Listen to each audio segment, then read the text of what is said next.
Good morning, students. Welcome back to the session on Ind AS.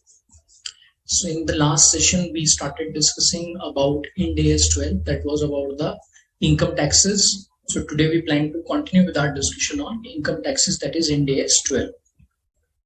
I'll just do a quick recap of some of the concepts that we covered in relation to Ind AS 12.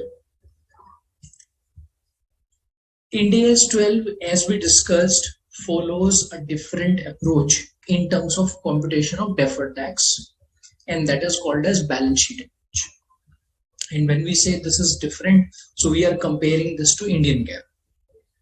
And for this comparison, we need to get into understanding of certain terms like accounting income, taxable income, temporary differences. Now, accounting income, just to recollect, was the income which is reported in the financial statements or in the books of accounts, which are prepared as per Ind AS. Taxable income is the income which is reported to the tax authorities, which goes through the income tax return. Any differences which arise between the accounting income and the taxable income, and which are reversible. So one are those differences which will arise between these two, but those differences will stay forever. Those differences are not something which are going to be, reverse over the next future period.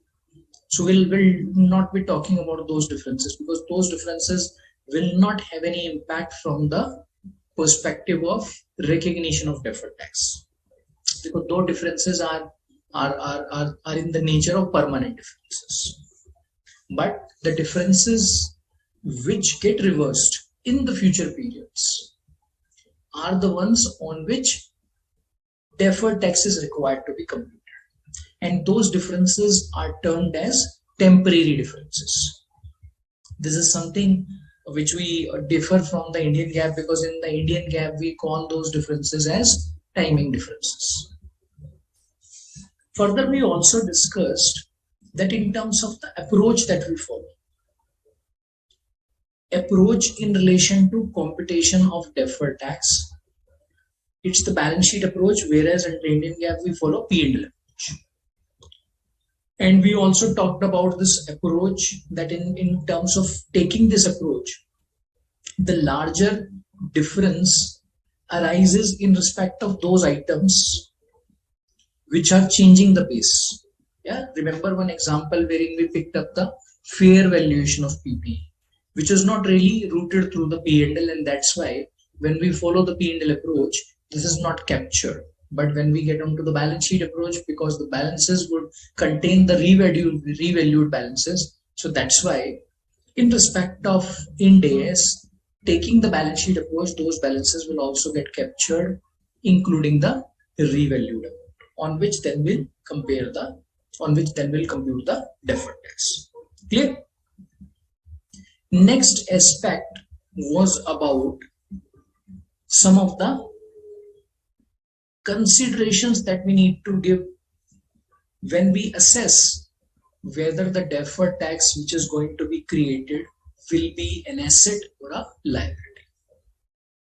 Now, this was, as we discussed, a bit tricky at times, and this is something which is required to be properly assessed, because if we talk about computation of the temporary differences, etc., these are not so typical.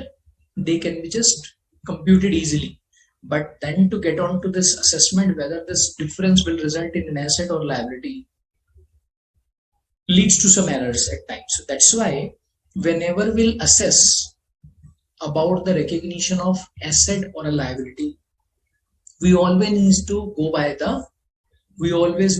by the understanding from the taxation perspective, wherein we will check whether the difference which has arisen during the current year and which is resulting in some tax outflow or lower tax outflow in the current year, as to what is going to be the future consequence of that.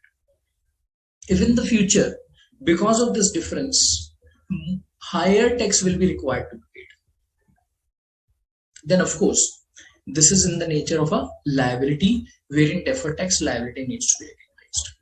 But if in case this is something which is in the nature of an asset, therein will get on to a situation wherein in the future periods the difference will sort of reverse or will lead to lower tax payout in the future periods.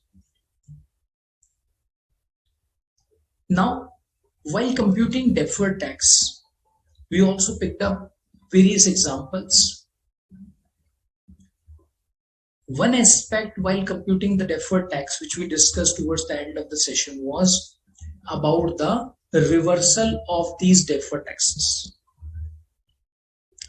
We need to understand that deferred tax is an asset which is not going to stay in the financial statements forever, because it has arisen due to a temporary difference. Now, because it is arising due to a temporary difference, that's why this is for sure that this difference will reverse or has to reverse over the next future period. Now this period could be next 2 years, next 5 years, depending on the type of difference it is. And because this temporary difference will reverse, so that's why the resulting deferred tax which has been recognized on this temporary difference, whether it is an asset or a liability, will also get reversed. That will also get reversed. Okay. Now, whenever we get into a computation in a question wherein in the initial years any asset or liability is getting generated, then we need to be just very clear while passing the accounting entries as to whether this difference is getting reversed in the future periods, or is it about some new difference which is getting generated. If we just recollect the last example that we discussed, in the first 4 years, remember that question 4, in the first 4 years, DTL was getting generated. But in the 5th year, DTA was not getting generated. DTL which got generated in the first 4 years got reversed in the 5th year. Okay, yeah. So this aspect is very important for us to remember, because this will have an impact on the journal entries that we'll have to consider in various questions.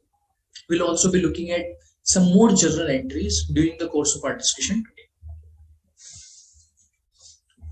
Another aspect which becomes important for us is around the exceptions. If you remember, in the last session, we discussed one exception, and I would request if you can also start sharing all of these points that we discussed in the last session. So I'll just wait for your responses also. Now, while computing the deferred tax, standard gives us certain exceptions. And what do you mean by exceptions? Exceptions means those areas wherein even though temporary difference exists, deferred tax will not be recognized. Okay, I'm repeating this point. Even though temporary difference exists, deferred tax will not be recognized. Why? Because that temporary difference is not really temporary in nature. I'll just discuss those exceptions today. But out of these exceptions, there was one exception which we discussed in the last session, and that was about the dividend distribution. Remember, that was around the dividend distribution. So we need to just take care of that aspect. Okay, clear on this point? Yeah, so I'm now also waiting for these responses from you as to some of the other points that we might have covered. So quickly, if you can just start sharing your responses. I've received this query from Sairam. Sairam is asking, can we offset DTA with DTL? The answer to this is yes, in the standalone financial statements. but we are going to have a more detailed discussion on this concept as well during the course of our discussion. Okay, yeah. So now, moving further onto the computation of some of the differences.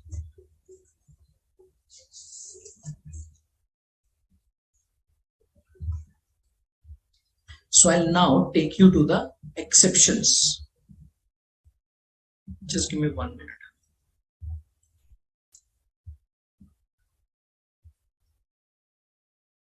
So what I'll do is I'll just once again open that Excel for some of the workings to be done.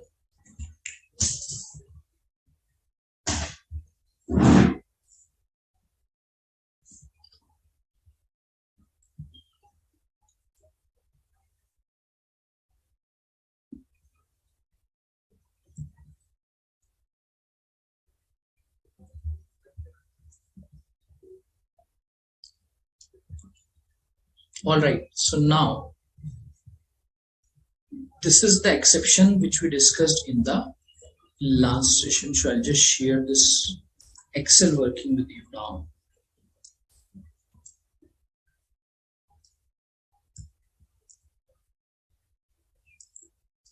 Yes, this is the one.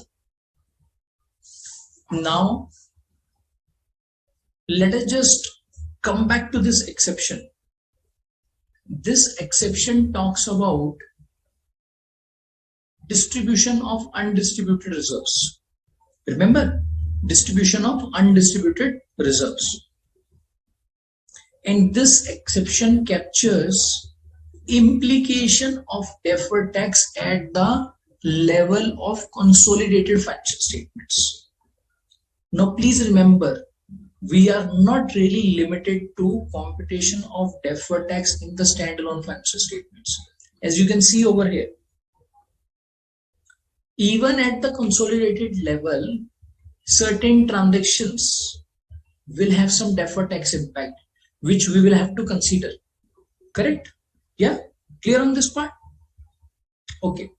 Now, purposefully, I'm just going back to this exception, because part of this exception we discussed that day, but some part of this exception is further required to be assessed.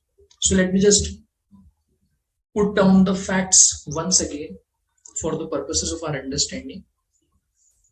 Now,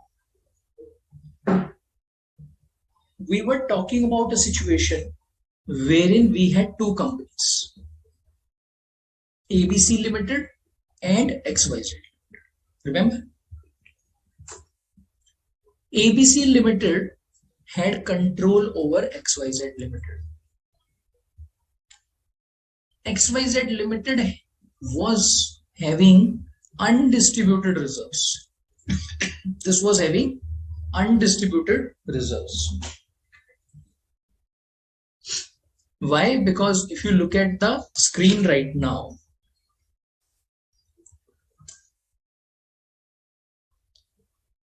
XYZ had some reserves. So these are the reserves, out of which rupees 5 was distributed. Okay, this was already distributed. This is gone and done. When this would have got distributed, there was an implication of tax on this, which also has been paid by XYZ. But rupees 5, which remained undistributed, we discussed that this rupees 5, whenever this will get distributed, this will have tax implications. Okay, but this tax implication will only arise. Yeah, this will arise only if this distribution takes place. If the distribution doesn't take place, this implication will not arise. Correct? Now, considering this scenario, we discussed about a situation that if for some reason this distribution can be controlled. Okay, means if this can be stopped by using some method, then the tax implication will not arise. Then there will be no tax consequence. Correct? And one of those situations was wherein we discussed, because ABC has control over XYZ. Because ABC has got control over XYZ, that's why ABC will be in a position to control the dividend distribution from XYZ to ABC. And that is where we need to understand the intent of the parent company always. Who is the parent company? ABC. Because it has the power to stop or to control the dividend distribution by its subsidiary. Who is the subsidiary? XYZ. XYZ is its subsidiary. Okay. And therefore, we discussed that even though there is a temporary difference,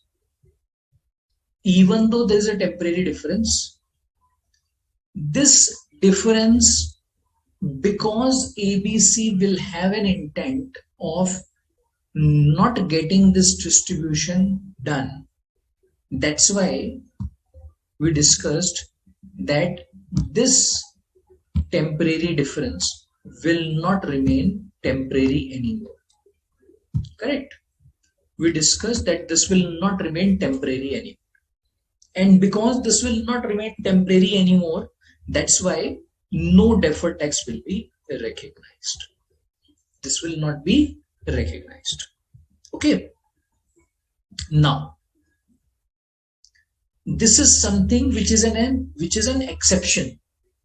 Now, what's the exception?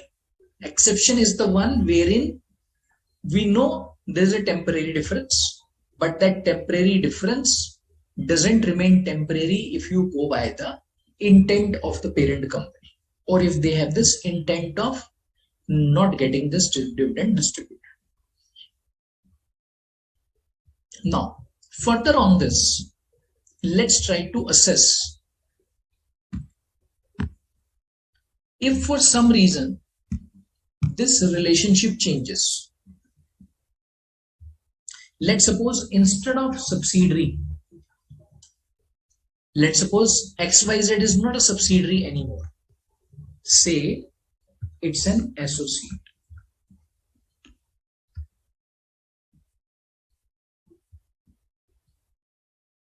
Say it's an associate of XYZ. Sorry, ABC. Now in this case, when ABC is not having control, in case of an associate, we all understand there is no control. What is going to be the relationship? This control is not there. Because the relationship is that of an associate. XYZ is as an associate. So that's why ABC will have significant influence. ABC will have only significant influence over XYZ, wherein ABC will not be having the power to direct the policies of XYZ. ABC will only be able to participate in the policy making. Correct? Yeah. ABC will only be able to participate in the policy making. And that's why, because ABC will be participating and not having the power to direct, so we will not say that ABC will be in a position to control the dividend distribution. Okay. In which case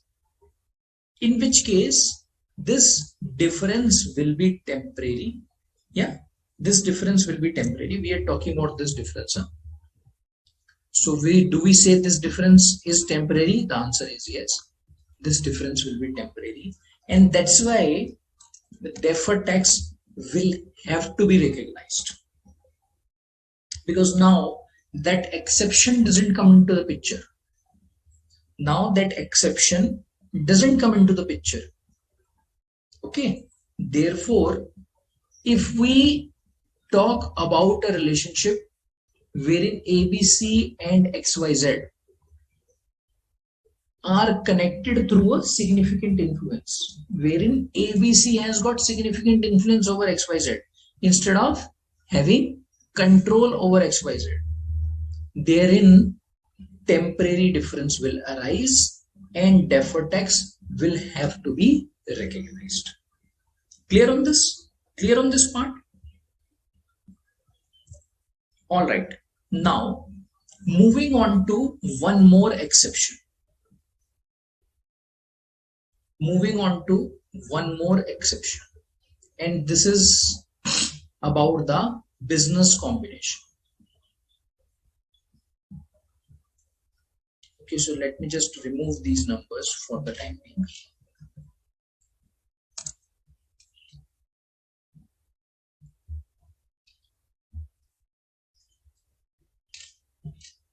All right, so now, before we move further, I think we'll have to just touch upon the aspects related to computation of goodwill. We'll have to touch upon the aspects related to computation of goodwill.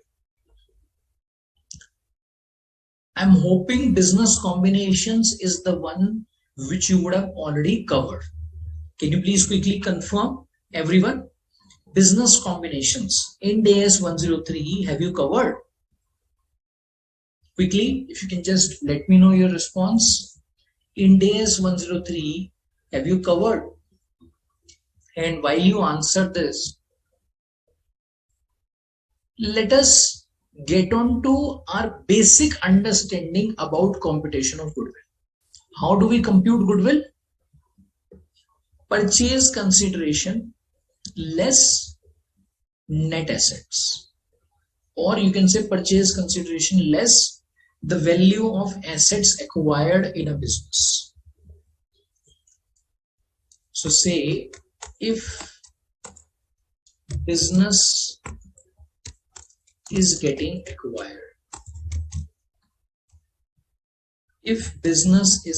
acquired, what do we have? One, the acquirer would have paid purchase consideration to the acquiree. Correct? Sorry, acquiree would have paid purchase consideration to the acquirer. Yeah. And I can see this response from Sairam. Sairam is saying yes, Ind AS 103 we have covered. Very good. So this will be helpful. Now, purchase consideration less, if I reduce from purchase consideration, value of assets acquired. What do you mean by value of assets acquired? We were talking about the fair value of the assets acquired. And from the assets acquired, we need to reduce the liabilities which have been taken over. Okay. So when I talk about net assets, this means assets minus liabilities which have been taken over. That's why I'm calling this as net assets. Now, all the assets, all the liabilities which have been taken over, we need to get onto their fair valuation. And from these two values,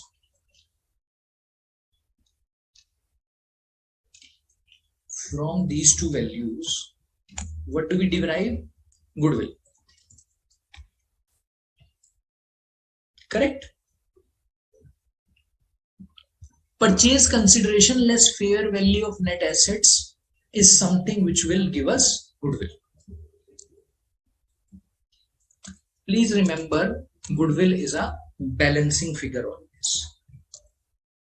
Remember, goodwill is a balancing figure always. Yeah. Now, there are few considerations which are important. So that's why I need your attention. You are attentive, but I need your more attention now. And this is very, very important. You need to be very, very careful in this. Let's talk about this part first. Okay. So I'm just deviating from the exception. If you remember, we were discussing about exception. So I'm now deviating from that exception.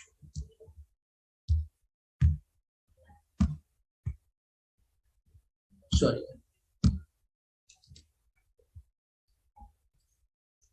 Okay. When you compute the fair value of net assets, something which we have done over here. Please remember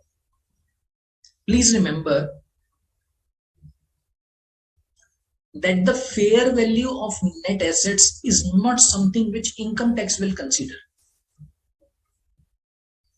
Income tax will not follow this methodology of considering the amounts of these assets and liabilities which have been taken over at their fair values. Yeah, they will go by their own aspects.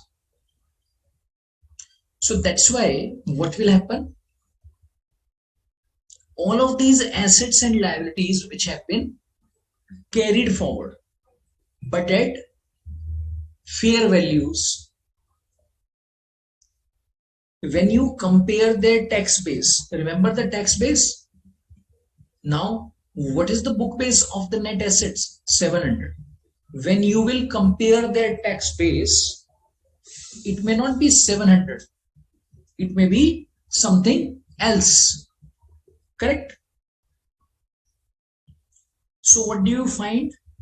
That when we will be doing this acquisition accounting, Ind AS 103 says the accounting which you do at the time of acquisition of business is called as acquisition accounting. Correct? And let's suppose this acquisition was done on, say, 1st of November 2021, and we are looking at financial year 21-22's financial statements. Yeah. Okay. The one thing that we have understood is that on 1st of November 2021, when this acquisition accounting is going on, deferred tax will arise on these assets and liabilities. Please remember, I have not written all of these assets and liabilities one by one. I have just summed up together, and that's why I'm using this term net assets. So please don't get confused with the net assets. Net assets very simply mean all the assets and liabilities taken together. Okay. So that means deferred tax will also arise on these assets and liabilities, which will also have to be recognized. Correct? Yeah. So now, what do you find?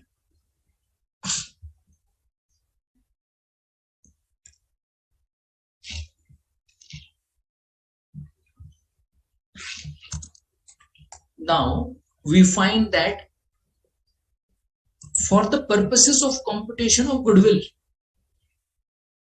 from the purchase consideration, fair value of net assets and the amount of these net assets net of deferred tax will have to be considered. Okay. So let's just assume after considering the deferred tax on these net assets, clear? That this amount of 700 is after considering the deferred tax on these net assets. Okay, clear on this part? Right. So therefore, the amount that we get,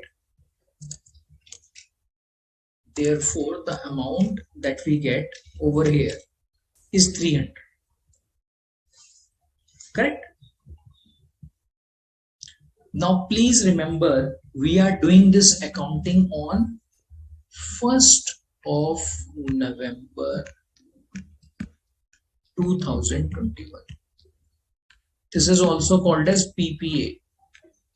You would all be knowing about this because we have covered 2000 in days 103. Correct? Now, question arises around the goodwill in terms of assessment of deferred tax on this.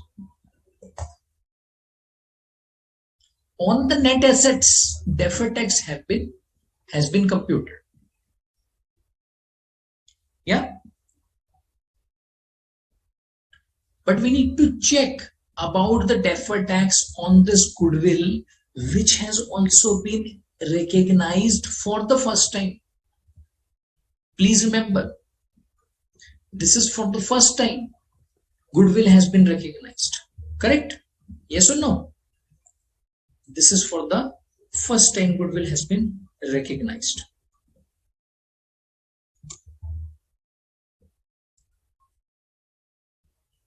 So whenever goodwill is recognized for the first time, what do we call it as? Initial recognition of goodwill. Okay. On 1st of November 2021, goodwill has been recognized initially. Correct? It's for the first time goodwill has arisen. Yeah. Now, it may happen. Now, please be very, very attentive. It may happen that this amount of goodwill which we have as 300 in the books of accounts. Now, where do we have this amount of 300?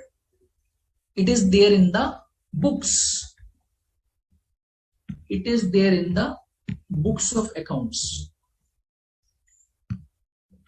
Correct?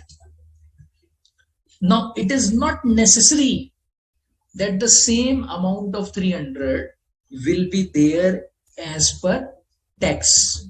So that means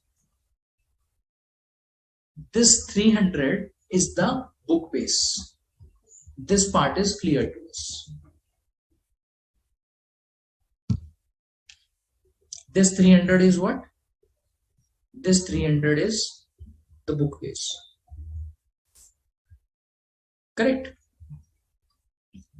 So I'll just write it over here.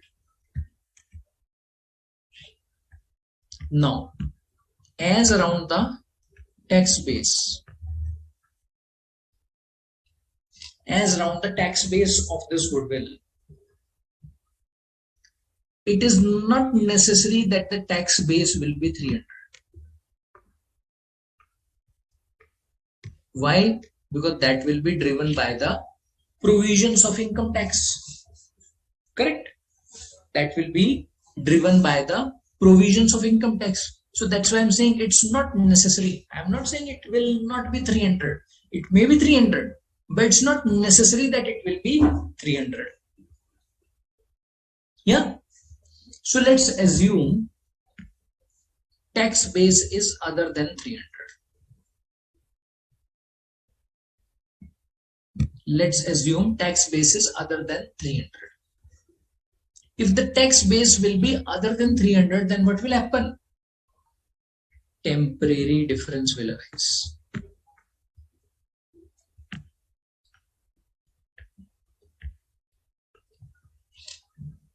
There will be a difference, and that difference will be temporary in nature. Why? Because eventually this goodwill has to become zero at both the places, in the books of accounts as well as taxation, depending on the tax laws.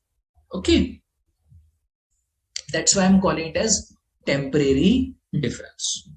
Now, in the given situation, knowingly that this goodwill is having a temporary difference, what will happen? Deferred tax will have to be computed. And let's suppose this deferred tax results in a deferred tax liability. Okay. Now this aspect is very, very important. We have now understood that deferred tax, let's suppose, arises at the time of initial recognition of goodwill. Please remember, we are talking about initial recognition of goodwill.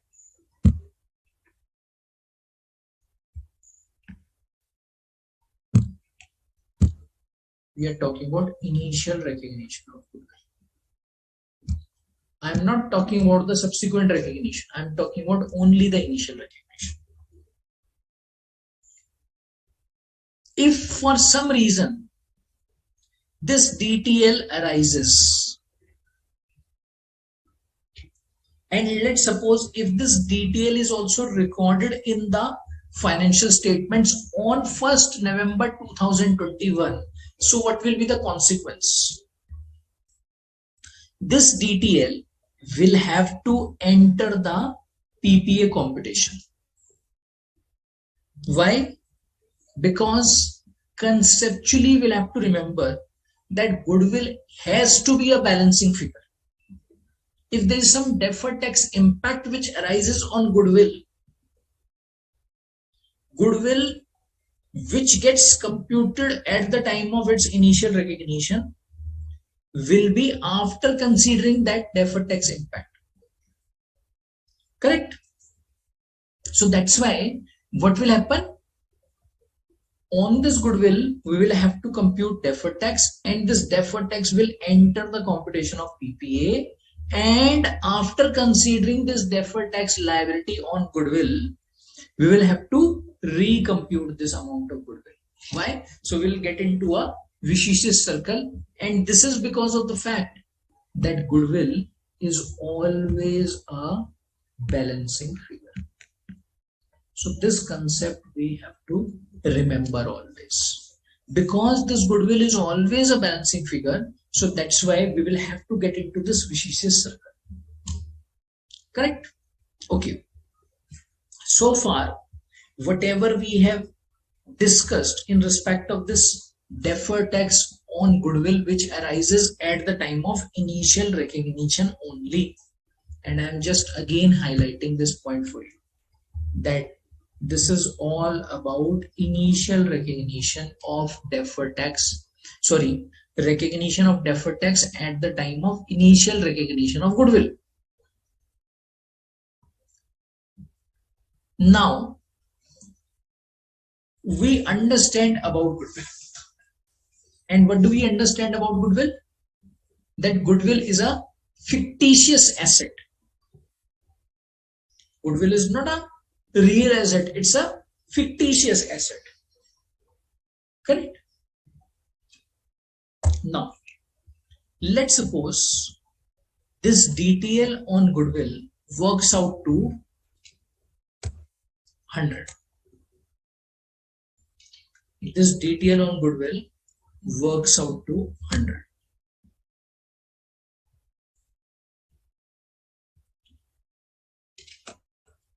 Okay. Okay. Yeah. I'll just remove these numbers. They are creating a confusion. Okay. Now, in this situation, what will happen?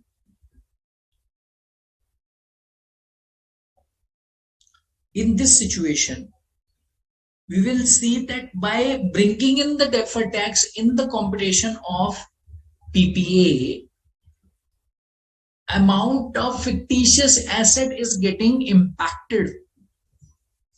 Amount of fictitious asset is getting impacted. And that's why what becomes important. And that's why what becomes important is to ignore such deferred tax. Okay. by ignoring such deferred tax, what is it that we are trying to do? We are trying to avoid any sort of disturbance in the computation of the fictitious asset. Unnecessarily, by bringing in this deferred tax in the PPA, we should not increase the value of a fictitious asset. Yeah, so that's why the exception says, now listen to this exception. Exception says that if at the time of initial recognition of goodwill, any temporary difference arises on goodwill, no deferred tax will be recognized on the same. Okay, this exception was very, very simple for us to discuss. But I have tried to explain you the rationale as to why that is not required to be recognized. As to why that is not required to be recognized.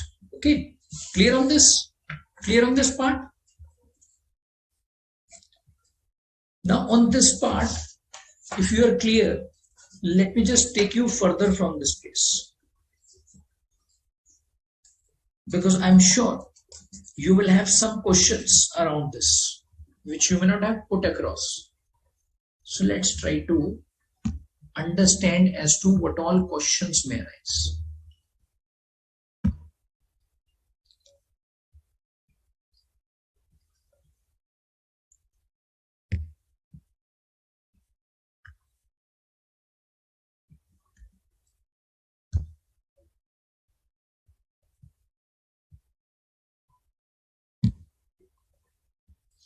Okay, so now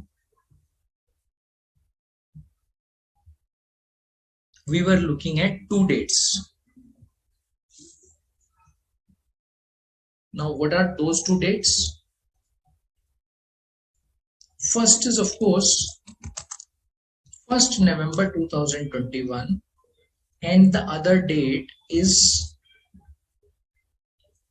31st March 2022.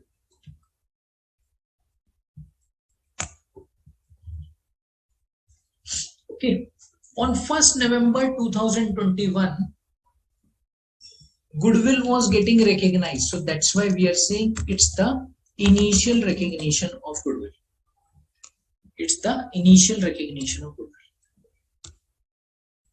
And please remember, goodwill will have to be reassessed at every reporting date.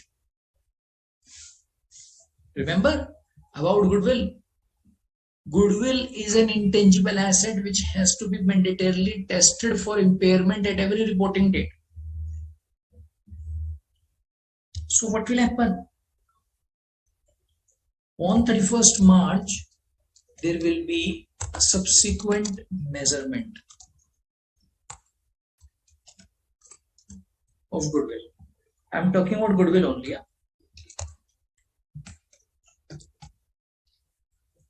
So on 1st of November 2021, when goodwill got initially recognized, and if in case there was any temporary difference on this goodwill, despite having that temporary difference, if some deferred tax arose, we said will not recognize. Standard says it's an exception. You will not recognize deferred tax. But if, let's suppose, we move to 31st March 2022, and on this 31st March, if, let's suppose, there is any temporary difference on the goodwill, if, let's suppose, there is any temporary difference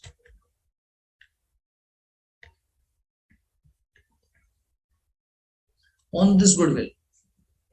Okay, so now in this situation, what will you do? On this temporary difference, do we recognize deferred tax? The answer is yes. On this temporary difference. On this temporary difference, deferred tax will have to be recognized. So this exception is only at the time of initial recognition. After that, this exception has got nothing to do when it comes to computing of deferred tax on goodwill. Clear on this part? Yeah, clear on this? Clear on this part?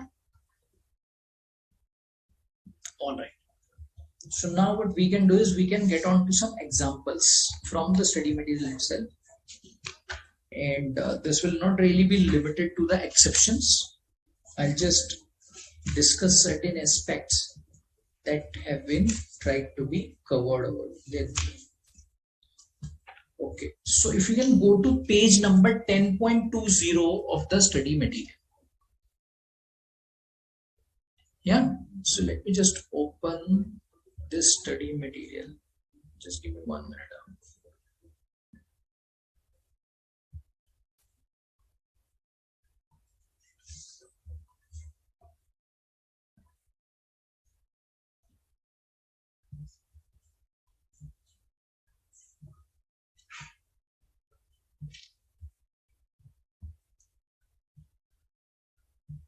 You can go to page number 10.20.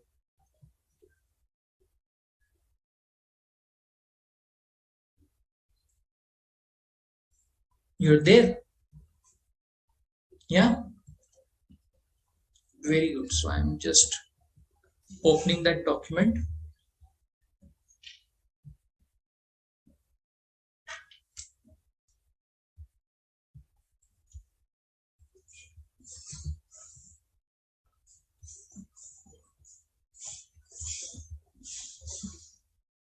Okay, so let's look at this example number E.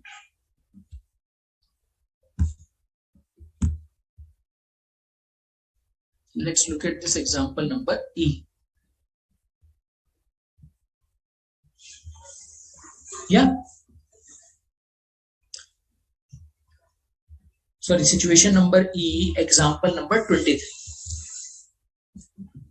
Identifiable assets acquired and liabilities assumed in a business combination are recognized at their fair values basis Ind AS 103, but no equivalent adjustment is made for tax purposes. With limited exceptions, these assets and liabilities in a business combination are recognized at their fair values at the time of acquisition. Temporary differences arise when the tax basis of these assets and liabilities are not affected by business combination or are affected differently. For example, when the carrying amount of an asset is increased to fair value, but the tax base of that asset remains at cost. Okay. A temporary difference will arise. And this temporary difference is one which is going to be taxable. Correct? In the future periods. That's why what will happen in such a situation? Deferred tax liability will arise. Okay, clear? Clear on this part? Yeah, one more example. And this is about revaluation. Revaluation is again something which we have already discussed. But quickly we can just look at this example in terms of the way you have to put across when you will write down in your solution as to some of these adjustments whenever they arise. Okay. Next example, example 24, which deals with revaluation of assets. As per Ind AS, we can measure PPE at their fair values. Correct?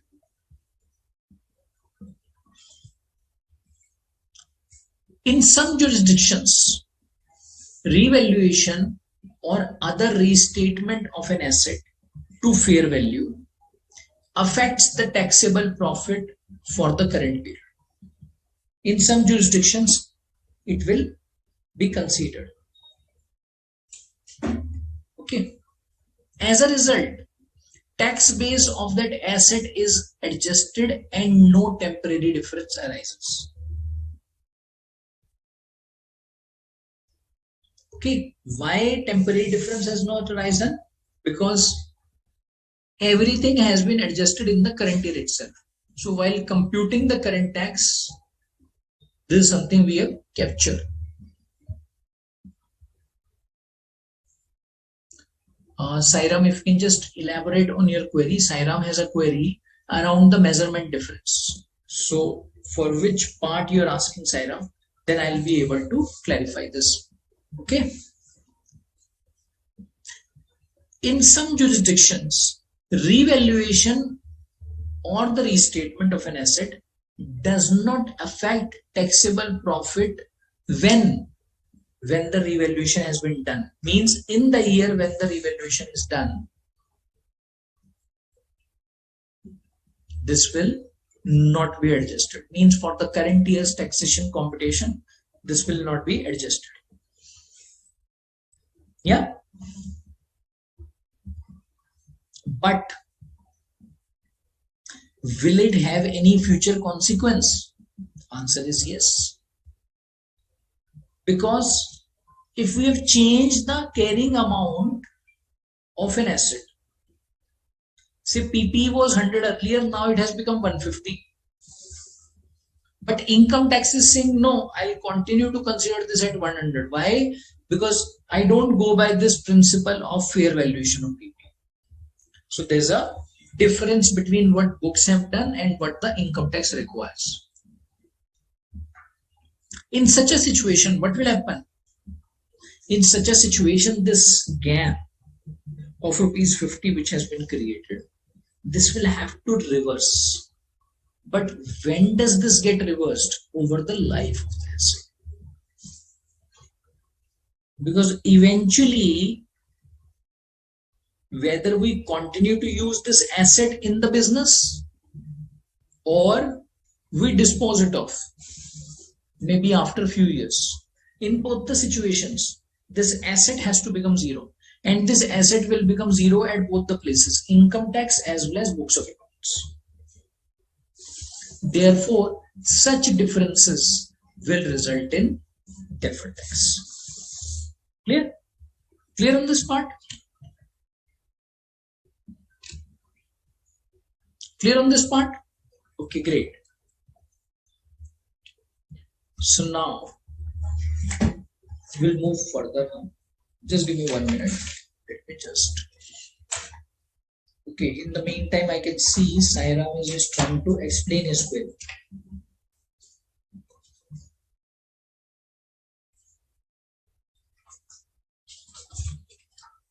I'm also trying to bring in some more examples of the temporary differences.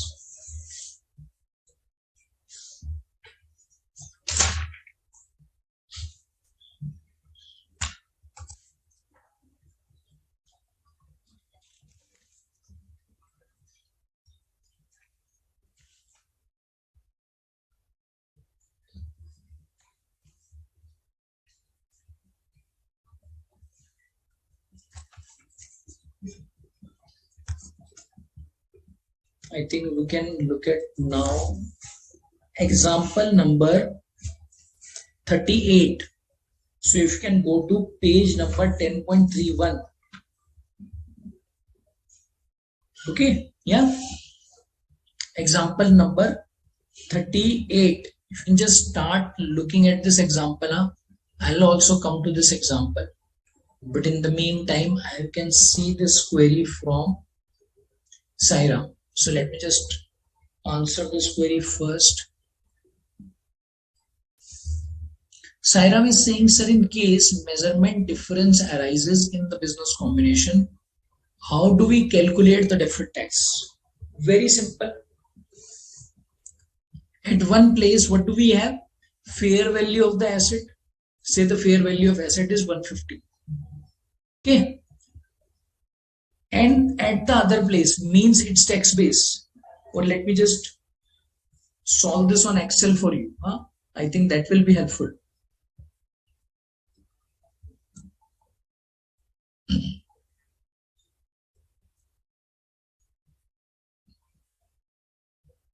Now what are we trying to achieve? The difference in terms of its computation. So let's understand as to how this computation will be done.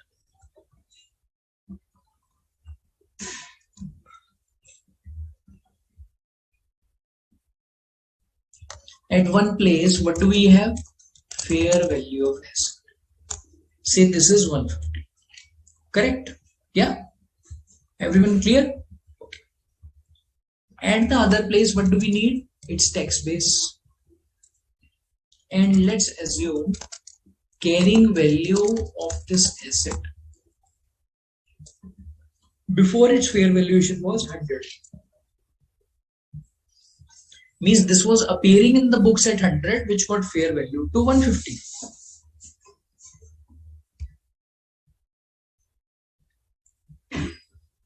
Okay.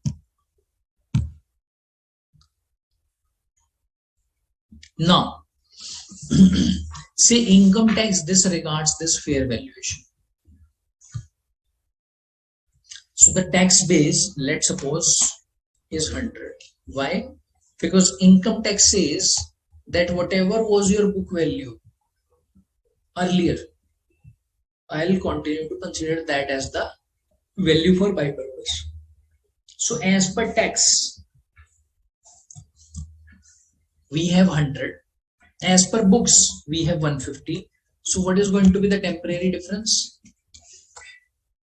Sairam, if you can also start solving this. What is going to be the temporary difference? 150 minus 100. Let's assume tax rate is 25%. So this is 50 into, sorry, this is 25%. So what is going to be the deferred tax now? This 50 into 25%. So this is how you will compute this. Clear? And I'm not getting onto the accounting entries because I'm hoping you to be clear on the accounting entries. Clear? Sairam, clear on this? Everyone clear on this? Yeah? See, one thing about the deferred tax you'll have to remember. When it comes to the computation of deferred tax, methodology is only one.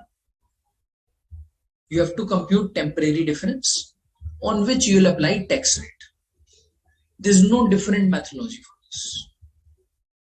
In every transaction, for every balance which is generating temporary difference, same methodology will have to be followed. Okay, same methodology will have to be followed at all places. Fine.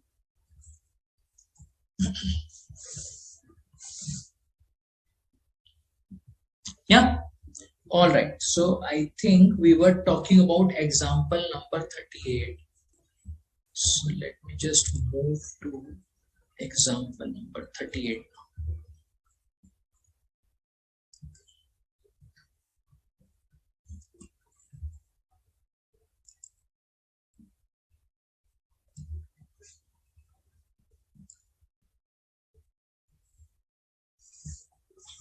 Okay, so if you look at this example, entity X acquired an intangible asset, which is a license for rupees 10 crore, that is a life of 5 years. Asset will be solely recovered through use. Means the plan is to use this asset for business purposes. Plan is not to sell it off. No tax deductions can be claimed as the license is amortized or as when the license expires. This is about the taxation. No tax deductions are available on disposal. No tax deductions are available on disposal. Trading profits from using the license will be taxed at 30%. So tax rate is 30% given in the question. Now in this case, if we go by the taxation provision, it says no tax deduction is allowed. So in the books, what is happening? Let's try to understand. We have an intangible asset which we will amortize over 5 years. So every year there will be an amortization charge of 2 crore. But income tax says no, you cannot claim deduction for this. Number one. Number two, income tax says when you will dispose of this intangible asset, even at that time, no deduction is available.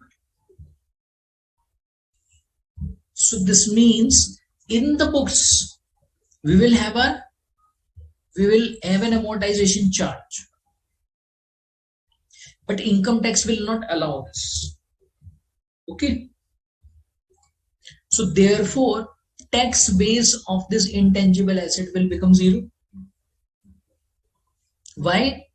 Because this cost of intangible asset is not deductible for tax purposes, neither in use nor at the time of disposal. Therefore, what is the amount of temporary difference? Book base less tax base, 10 crores. Yeah. And therefore, what do we say? A deferred tax liability of rupees 3 crore should be recognized on this amount. There is definitely a DTL which appears to be the case. Correct? And why am I saying this to be a DTL? You remember the concepts we discussed in the last session? Carrying amount as per the books is now higher than the carrying amount as per tax, and that resulted in a DTL. Remember, that resulted in a DTL. However, no deferred tax is recognized in this situation. Okay, let's try to understand why. Asset will have a carrying amount of rupees 8 crore at the end of year 1. Entity will pay tax of 2.40 crore through recovery of asset by earning taxable amount of rupees 8 crore. No DTL is recognized. Why? Because it's the initial recognition of asset. Let's understand this in a better manner in an Excel working.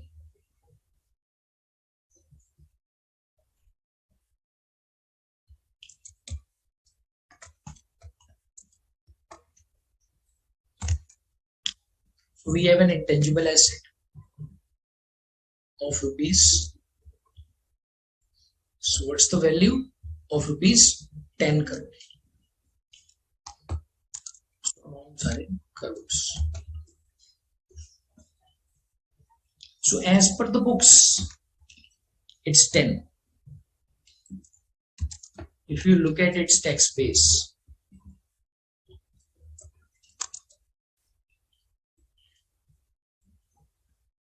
it's 0. If you look at its tax base, it's 0.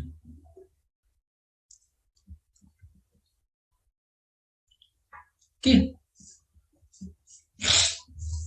Therefore, very clearly we can say there is a temporary difference.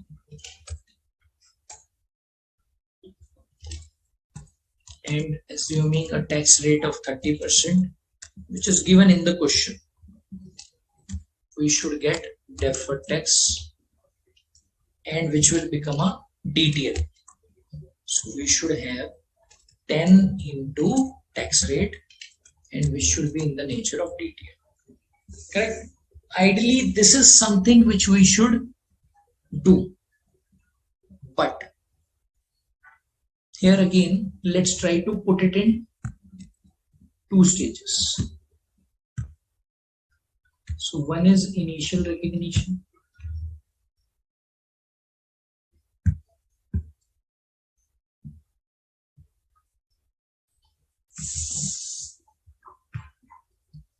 If you remember, this intangible asset was getting recognized for the first time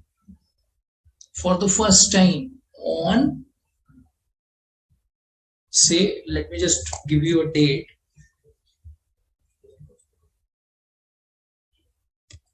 21st May 2022. Yeah. Now let's try to understand as to what is an accounting entry which would have been passed for recording this intangible asset. Intangible asset debit 10 crore. Say it's an purchased asset to bank.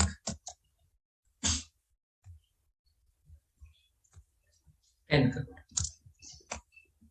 Okay. So this is the accounting entry which would be passed. Correct?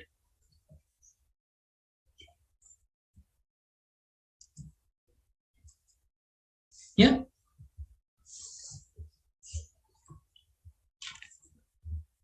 This is the accounting entry which would be passed.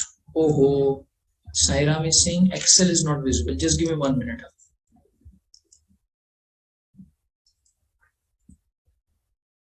I'm hoping this is now visible. Correct? Okay, so let me just take you to the fact pattern once again quickly. We said that intangible asset was getting recognized at the time of its acquisition at rupees 10. Okay. So the accounting entry we should pass is intangible asset to bank. Yeah. Wherein the book base is 10 and the tax base is 0. If the tax base is 0, we get a difference of rupees 10, which is a temporary difference. With a tax rate of 30, this should become deferred tax in the nature of liability. So we'll have a DTL, or we can say we should have a DTL. Please remember, all of these discussions, whether it is about passing the accounting entry, whether it is about computing the temporary difference, all of this is being done at the time of initial recognition of an asset. Okay. Now, if we say that there is a DTL on this intangible asset, there is a DTL on this intangible asset. So what will happen? At the time of initial recognition itself, this asset will not get recorded at 10. Why? Because DTL will get adjusted from the asset for sure. DTL will get adjusted from the asset or not? Yes. Yeah. We all know about this. Now, tell me one thing. Is it possible for us to not record an asset at the time of its initial recognition, at the value at which it has been acquired? Is there any possibility for not recording an asset at the value at which it has been acquired? At the time of initial recognition, I'm saying, huh? At the time of initial recognition. The answer will be no. There is no such possibility that you record an intangible asset at a value lower than the amount at which it's been acquired.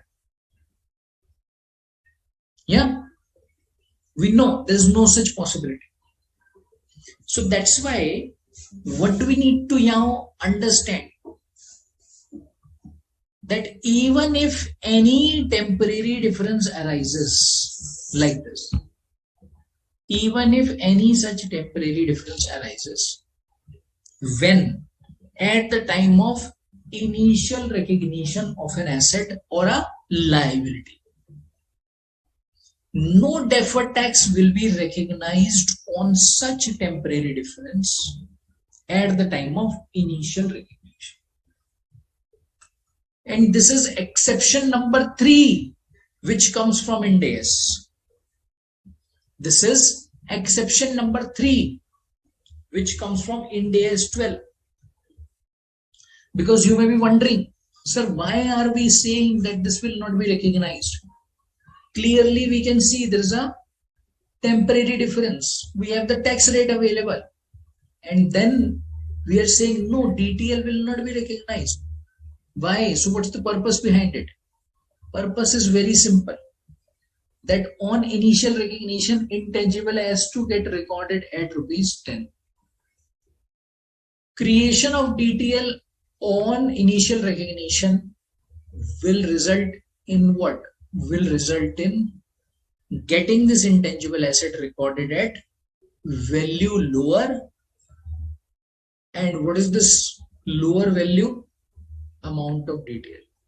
So that's why this should not be done. That's why this should not be done. Clear? So the third exception says that at the time of initial recognition, if any temporary difference arises, you will not be considering that for the purposes of deferred tax. However, please remember now this is another very important point. At the time of subsequent recognition,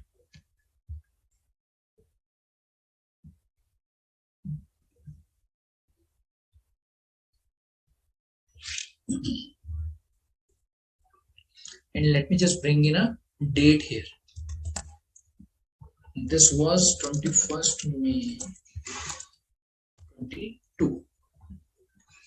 Now, when would this subsequent recognition take place?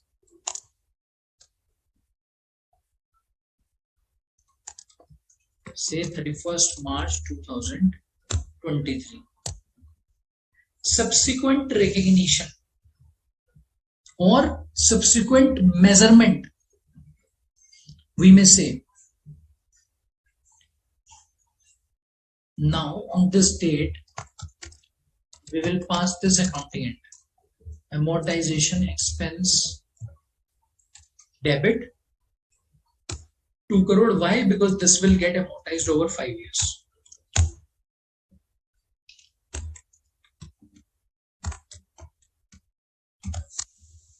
To intangible asset.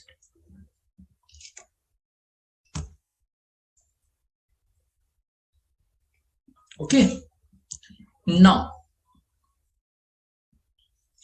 on the reporting date, when this subsequent measurement is taking place, on the reporting date, when this subsequent measurement is taking place, there is no exception to not record. There is no exception to not record deferred tax on this intangible asset.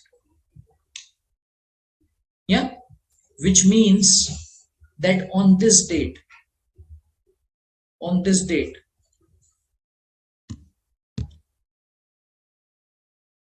now let's understand this part.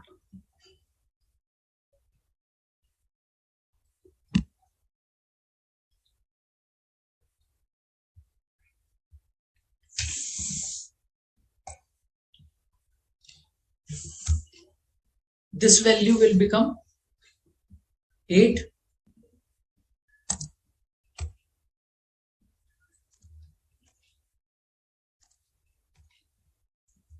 This value will become 8. Correct?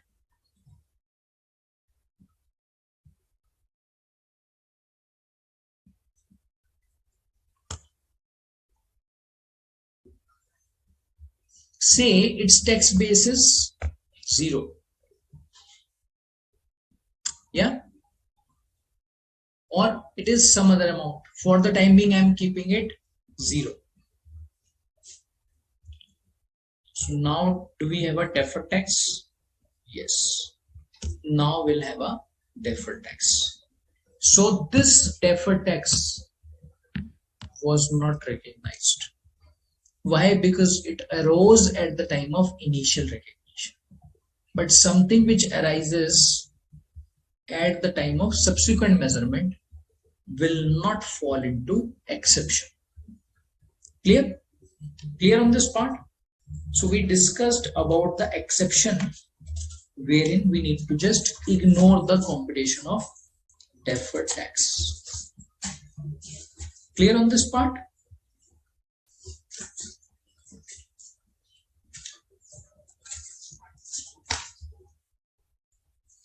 Okay, yeah. Then I think we can look at, just see.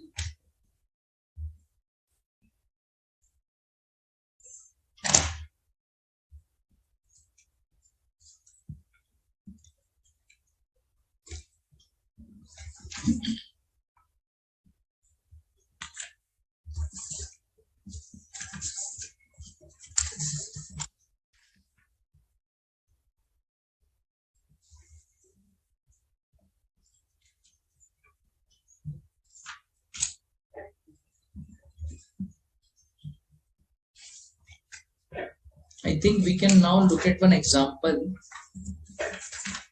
In fact, we can go to this question. Question number 5. Question number 5. Yeah, let's go to this question number 5.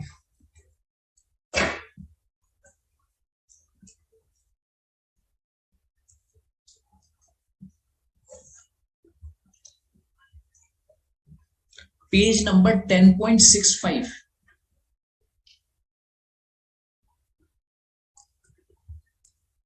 Page number 10.65 of the study material, if you can open.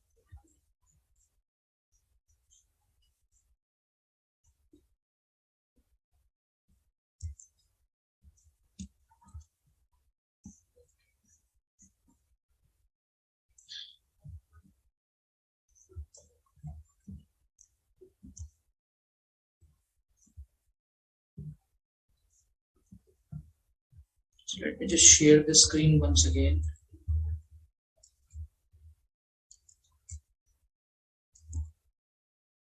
Page number 10.65. Page number 10.65. Question number 5. Okay.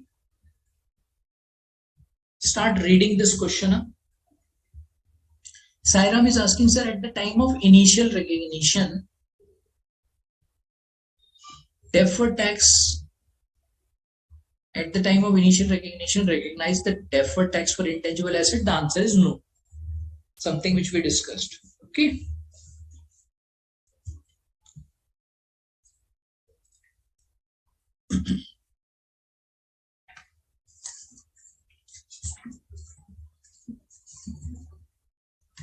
So let's look at this question number 5 now.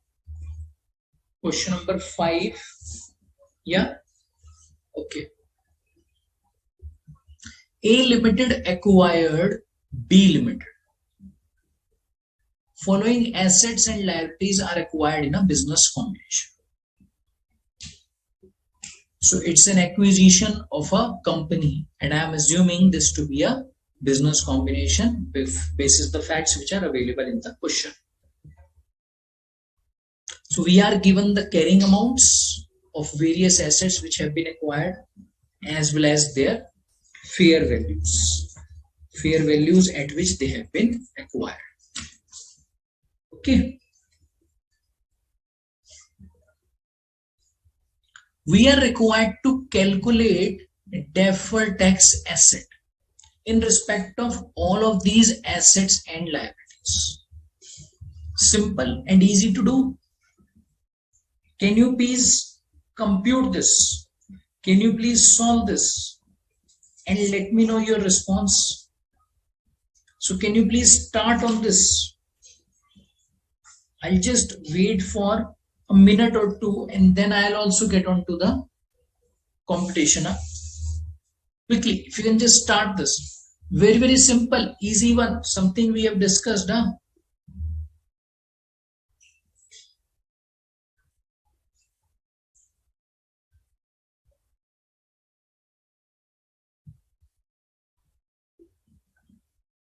A Limited has acquired B Limited, and in the business combination, the assets and liabilities which have been acquired, the information around that has been given. And the question itself says that it will result in DTA. As I told you, in most of the cases, you are getting this assessment done. Isn't it? Yeah. Which means half of the work is done for you. Okay, Sairam has solved this. Sairam is saying DTA will be 7.5. Assume a tax rate of 30%. Yeah, so let me go to the solution now. So in this question,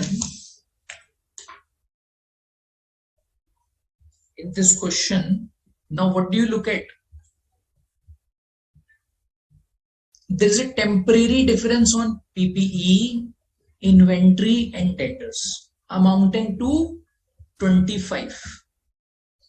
Do we have any temporary difference on liabilities? No, 0.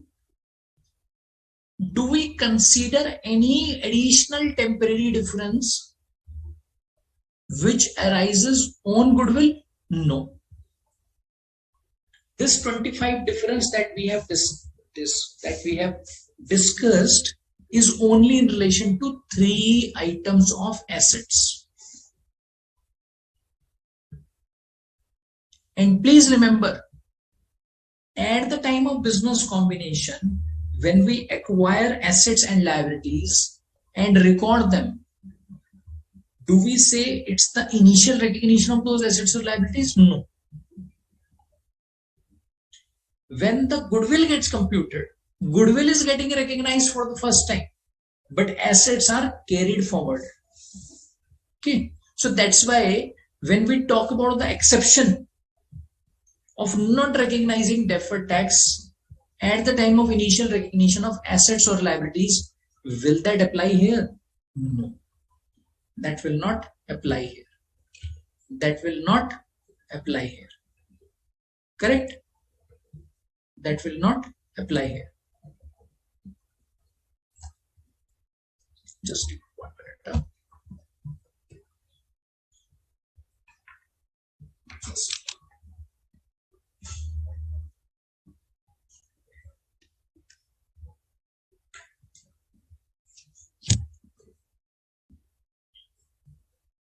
Okay, so now in this situation, what do we have?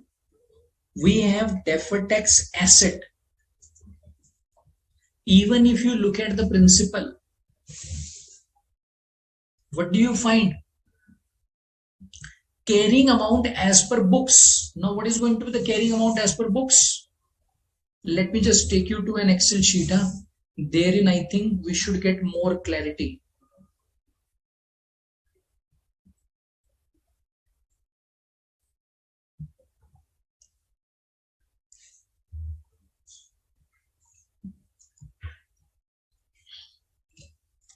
If you look at book base, in this case, what is going to be the book base? 570.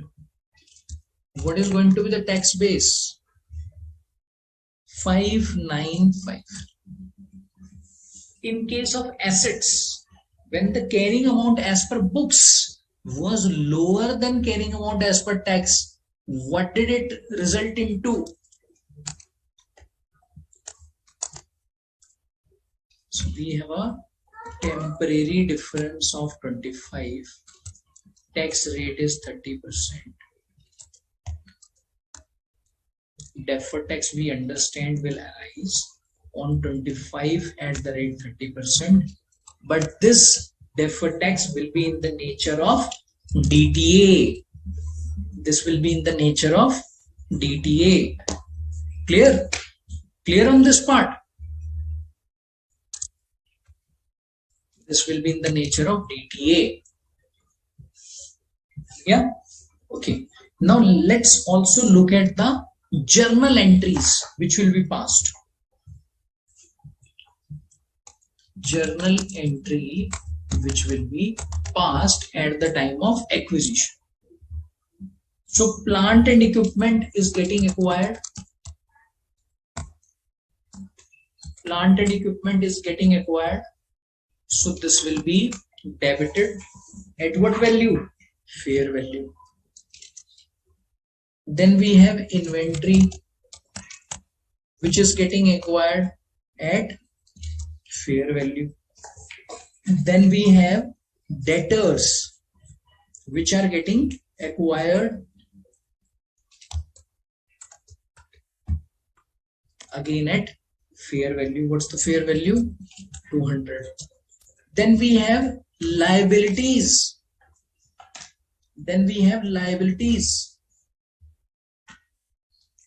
9% debentures. Those will also be recognized.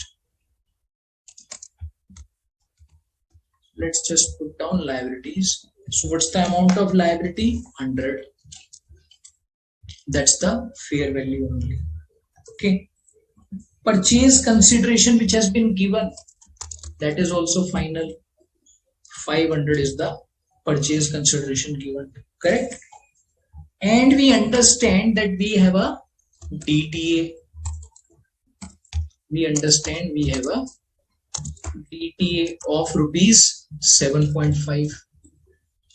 7.5. Correct? Now what is it that we are left with? What is it that we are left with? The balancing figure will become goodwill.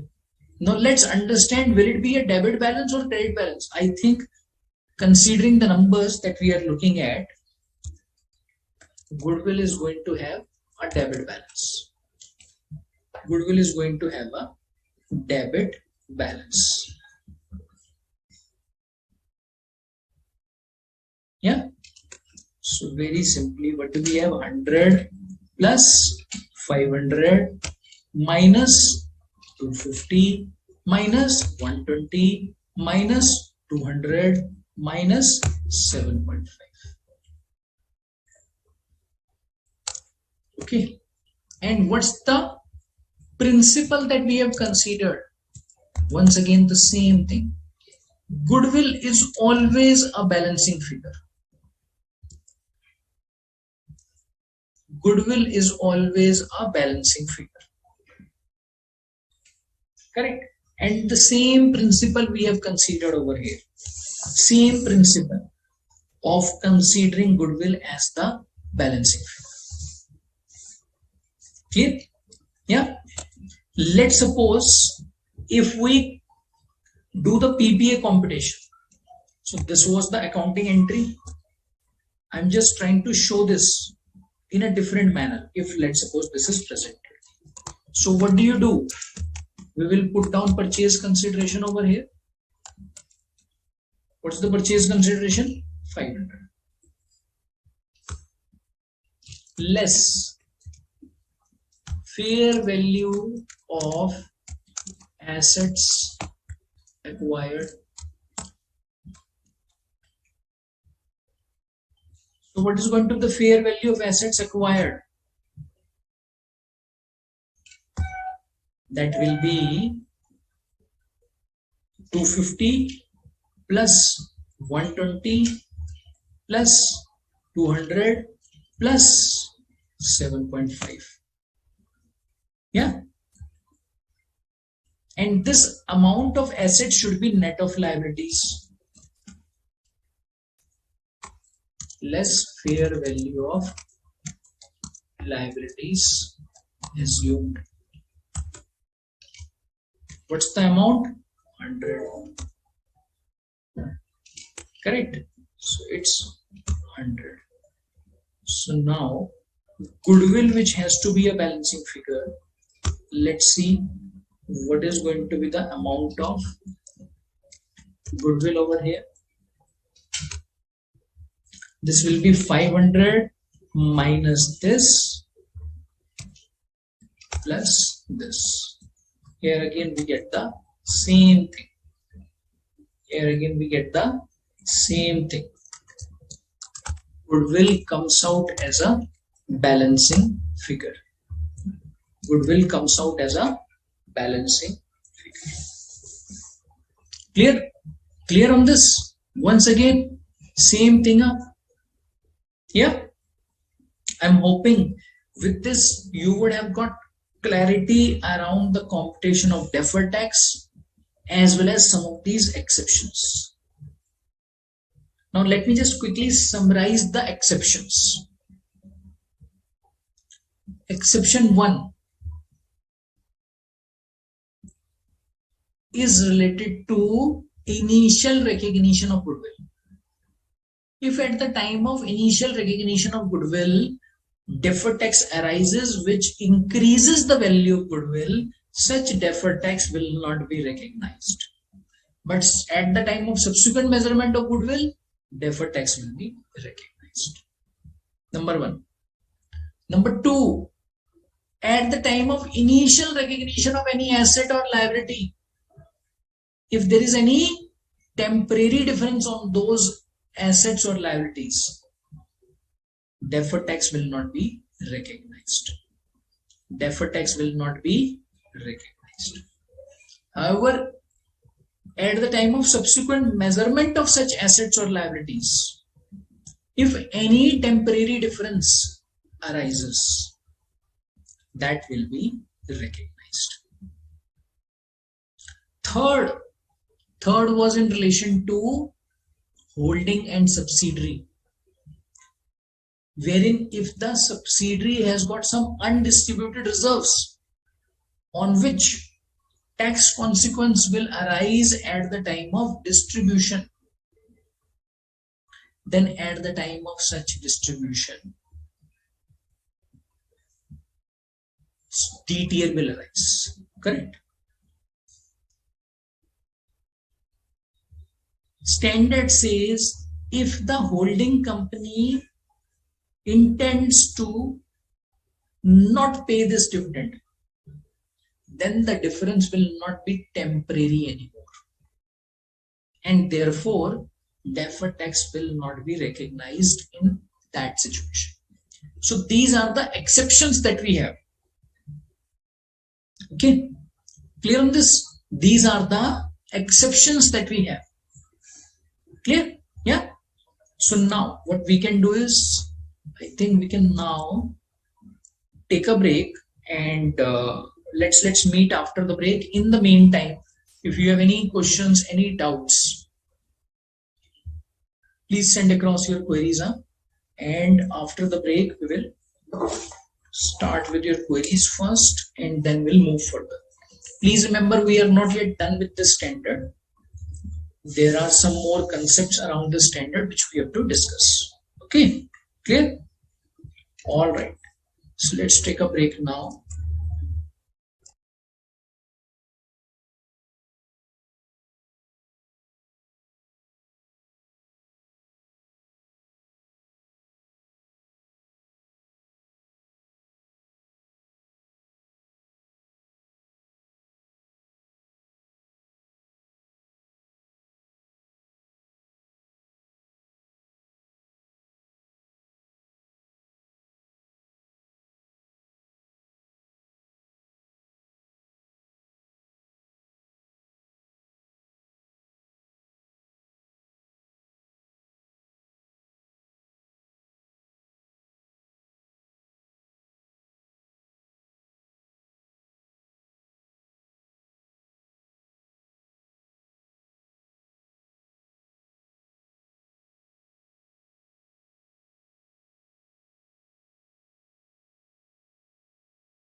Hi, welcome back. So we can now continue with our discussion.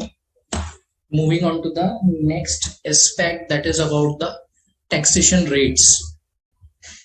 So let me just take you to the presentation once again.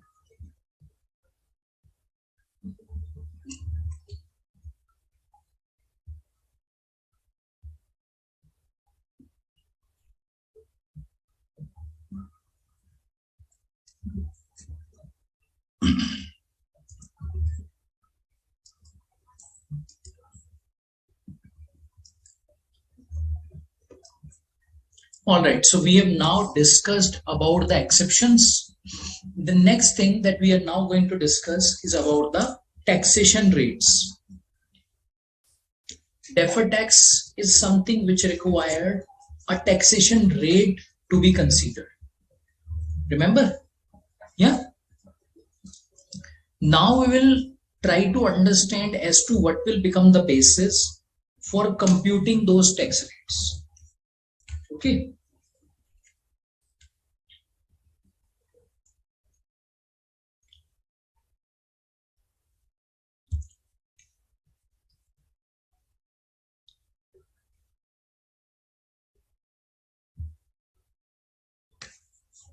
Okay.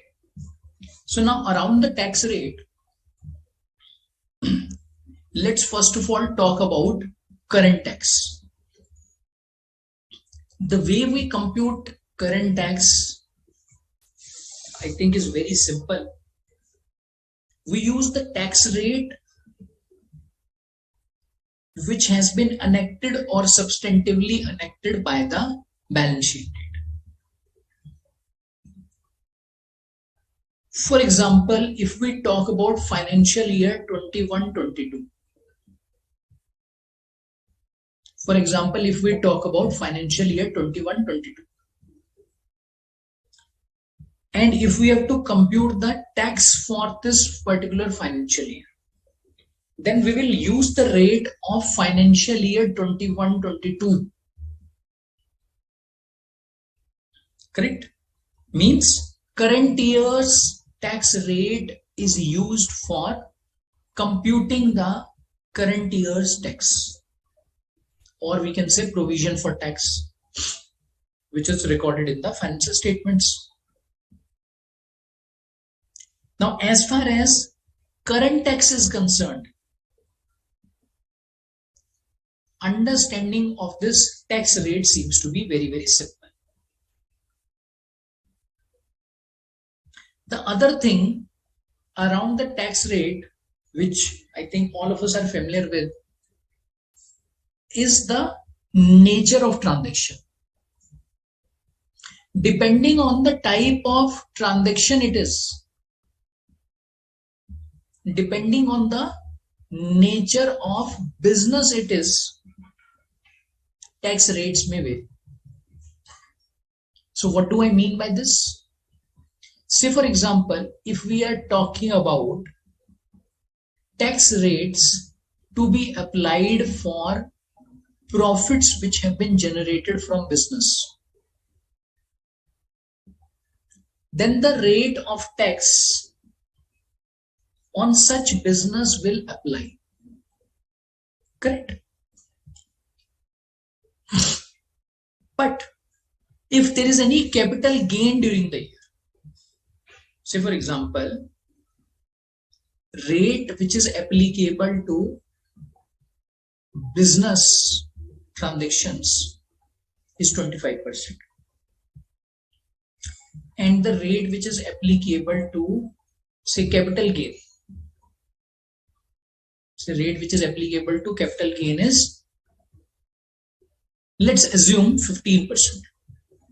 Okay, it's only an assumption. Now in this case, when capital gain will arise, which rate we will apply? 15%. We will not apply 25%. Yes or no? This is the principle which we consider for computing the current year's tax, or for computing the tax amount. Now, some of these considerations will also have to be taken when we move on to computation of deferred tax. So let us just talk about deferred tax.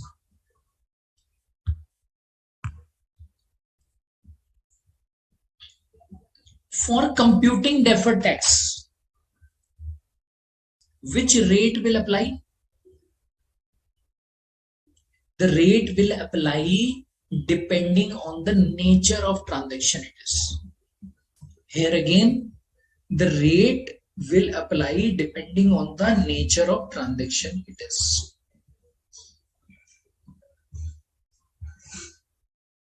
And here again,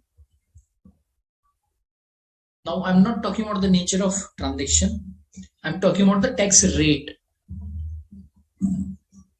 Here again, the tax rates that we are required to use should be the one that have been enacted or substantively enacted by the balance sheet date. That have been enacted by or substantively enacted by the balance sheet date. Clear? Alright, so now let's try to understand as to how this may impact.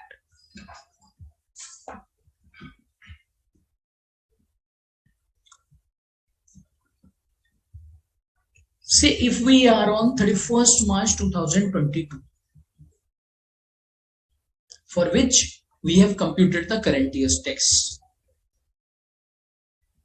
But there are certain items which are having temporary differences, which will result in future tax consequence. And therefore we need to apply a tax rate so that we can compute the deferred tax for financial year 2021-22. Now in this case, we need to be very, very careful, because this is one area wherein sometimes mistakes are made. Now the way this taxation regime works, the way the tax rates get finalized, get enacted, we need to understand that. See, every financial year a budget is passed, or you can say budget is presented, which is then approved by the various authorities or at various levels, that is approved. And then it becomes law. Okay. Now we need to understand as to what is the date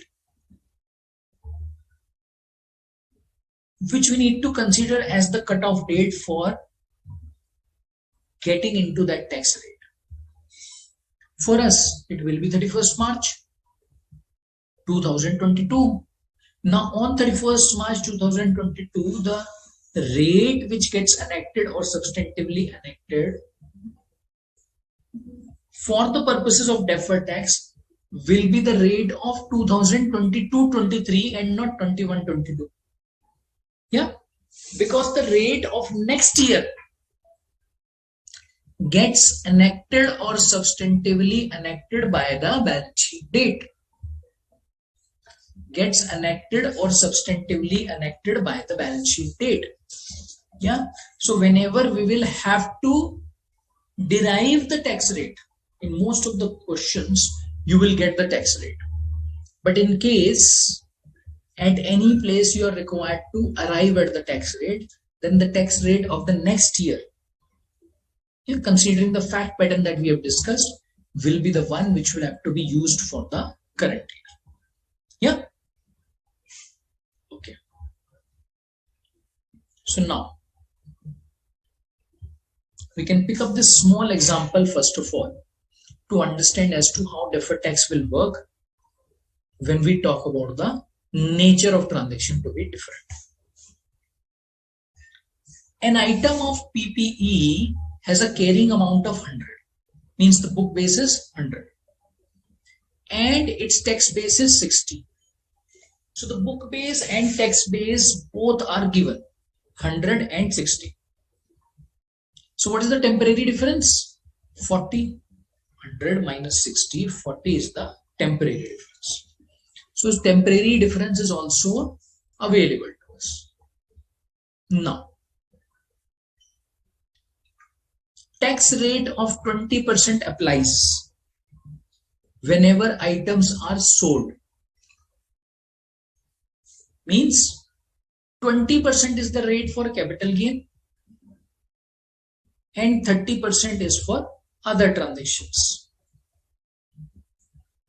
So now in our situation, when we know that there is an item of PPE which has a temporary difference of 40, out of 20% and 30%, which rate do we apply and why?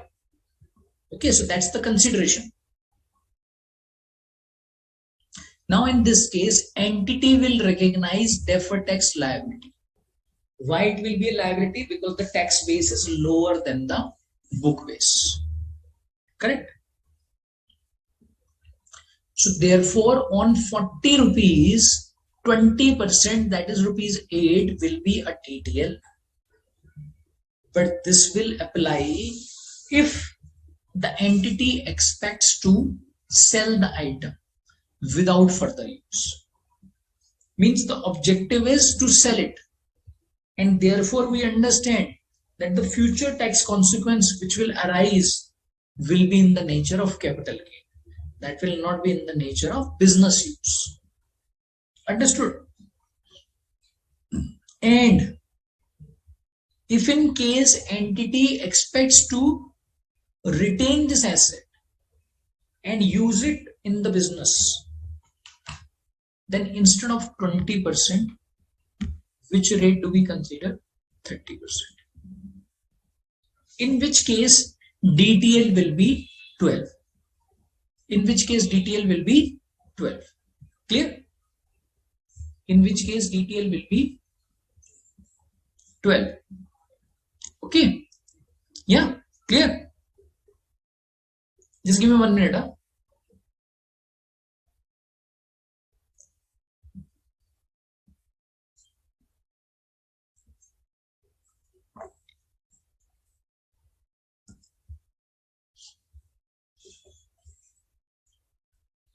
Now a question may arise that, sir, is it like this tax rate will keep changing year on year? That in the first year, if the company assesses that it will sell it and apply 20%, but it doesn't sell, it continues to use it in the business and plans to continue it, then of course, the assessment which the management did earlier seems to have changed, which will have an impact on the accounting. Why? Because when the management will say that it is held for sale, it is held for sale, only then this will be something which will be considered at 20%. Otherwise not. Yeah. So therefore, if we say that the entity is planning to hold it for sale, but doesn't sell it and seems to have changed its plan, in that case, the rate of business use may be considered. Clear? The rate of business use may be considered. Clear? Clear on this?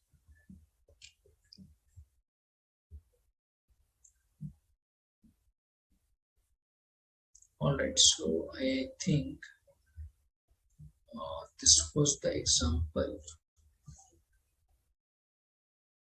Now we can look at a couple of examples for this particular aspect of taxation also. But I think before this, we can move a bit further.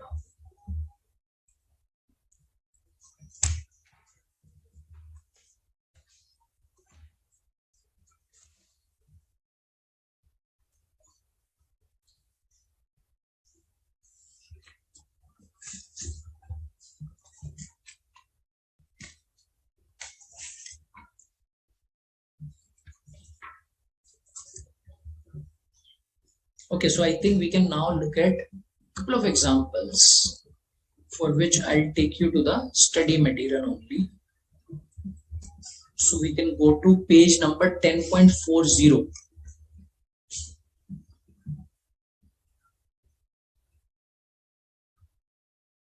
You can go to page number 10.40, please.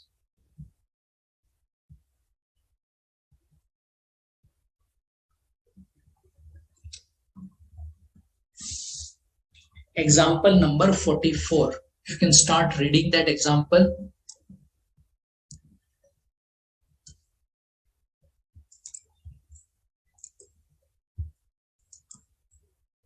Yes, this one. Okay. An asset has a carrying amount of rupees 100 and a tax base of rupees 60. Sorry, this seems to be the one which we have already captured. So let's move on to the example number 45.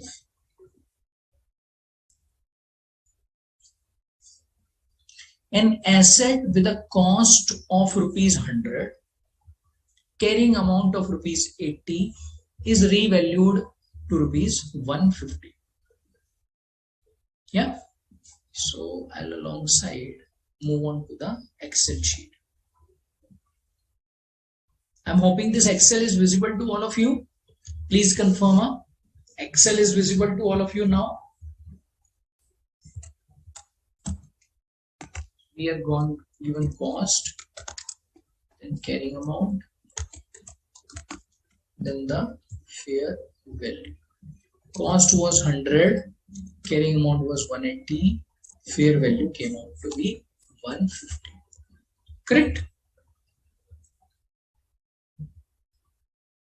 No equivalent adjustment is made for tax purposes. Cumulative depreciation for tax purposes is rupees 30. Tax rate is 30%. So tax rate is also given to us in the question. If the asset is sold for more than the cost, okay, if the asset is sold at a price which is higher than the cost, cumulative tax depreciation of 30 will be included in taxable income, but sale proceeds in excess of cost will not be taxable. Okay. Yeah. So I think Sairam is now looking at the Excel. No, Sairam, I am on the question now. Example number 45, please. I'll let you know as to when I am going to go to that Excel. First of all, let's understand the example clearly, and then I'll take it you to Excel also. Okay. So I'll just repeat this last part. If the asset is sold at a value more than cost, means let's suppose it is sold at any value higher than 100. In that case, depreciation which has been accumulated, this will get adjusted to compute the taxable income, obviously. Yeah. But sale proceeds in excess of cost will not be taxable. So any sale proceed which is in excess of cost will not be taxable. That's how the provision works. So you should not think, no sir, this is not how the taxation works. So you need to go by the fact pattern. Okay. Tax base of the asset is rupees 70. And there is taxable temporary difference of rupees 80. There is taxable temporary difference of rupees 80. How do we get this? For us, what is the book base now? 150. And what is the tax base? 70. So 150 less 70, what do we get? Temporary difference. 70 less 50, 70 less 150, what do we get? 80, which is the temporary difference. Okay. Now in this case, if the entity expects to recover the carrying amount by using the asset, if the entity expects to recover the amount by using the asset, it must generate taxable income of rupees 150. But will only be able to deduct depreciation of rupees 70. Therefore, what is going to happen? A DTL will arise. DTL will arise obviously, because in this case, income tax is not considering the fair value. So any difference which arises between the tax base and the book base will go for deferred tax. And in this case, because the tax base is lower than the book base, so therefore DTL will arise. Correct? Yeah? Okay. If the entity expects to recover the carrying amount of this PPE by selling this PPE immediately, DTL will be computed in this manner. Let's understand as to how DTL will be computed. What's the expected sale price? 150. And the sale proceeds which are in excess of 100 are 50. So taxable proceeds will be only 100. Correct? Taxable proceeds will be only 100. Tax base is given to us. Taxable temporary difference will now change. Now this is important. Now we will not compute the difference between 150 and 70. Why? Because we understand that for the purposes of taxation, any amount which is in excess of 100 will not be asked by the income tax department. Okay. So if we apply 30% on the taxable temporary difference, what do we get? DTL of rupees 9. Yeah, clear on this? Here again, the objective was to simply understand as to how the computation of DTA or DTL may change, as to how the computation of DTA or DTL may change depending on the underlying taxation provision or depending on the type of transaction, nature of transaction that we are entering into. Clear? Clear on this?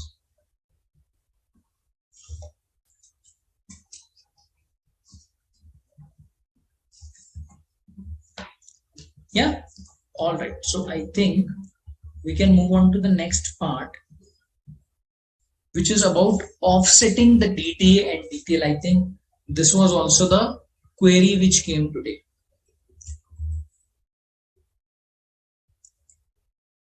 This was also the query which came today from Sairam only. Yeah, so now let's move on to the offsetting mechanism.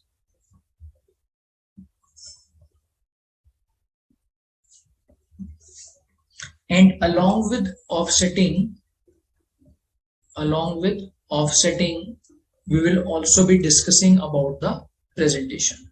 Yeah, we will also be discussing about the presentation along with offsetting. Just give me 1 minute.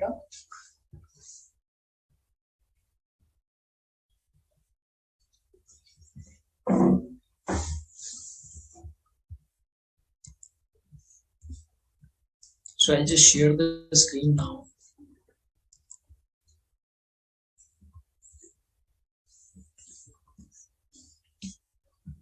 Now, offsetting principle is not something which is new to us. Offsetting is something which we already understand. So that's why what we will try to do is, we will try to use the same understanding of offsetting principle, which we know, not really in relation to deferred tax, but in general. And we will try to apply it over here. So when is offsetting possible? And what do you mean by offsetting? Offsetting means if, let's suppose, during the year on some transactions, on some balances, company is getting deferred tax asset, and on some other transactions, company is getting deferred tax liability. So that means same company is getting two things.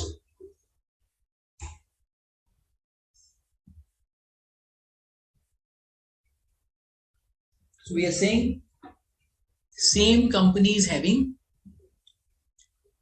two items, one which is DTA, other one which is DTL in its financial statements. Now the thing that we need to consider is, do we need to keep them separate? Means DTA separate, DTL separate in the financial statements? Or is there any mechanism through which we can just club them together, and when they will be clubbed together, they will get offset?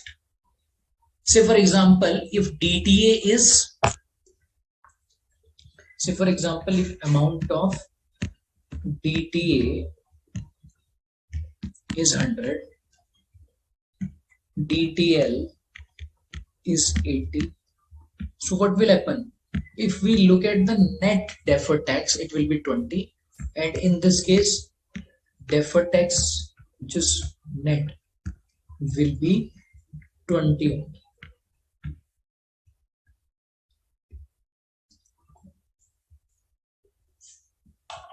Deferred tax, which is net, will be 20 only.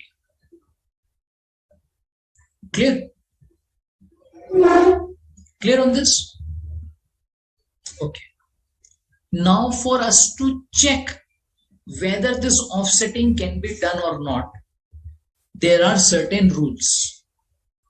First, for offsetting, it's important that the entity should have a legally enforceable right to set off.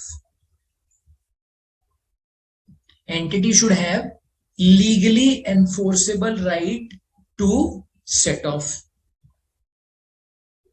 Secondly, entity should also have an intent to settle net. One is legally enforceable right should be there. Second, intent should also be there to set off. If both of them are there,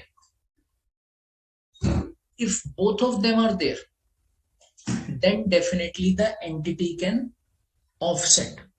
They can set off DTA and DTL. So now let's try to take an example. See, there is a company which has got DTA in respect of provision for gratuity. If you remember, provisions are not allowed by income tax until unless they are paid in actual. So therefore they will result into DTA. Okay. So at one place entity has got DTA due to provision for gratuity. Next, let's suppose due to differences in the carrying amounts of PPE,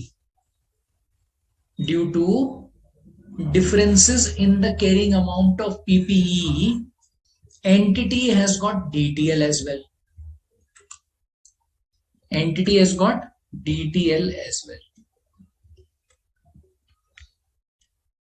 So this one was because of provision for gratuity.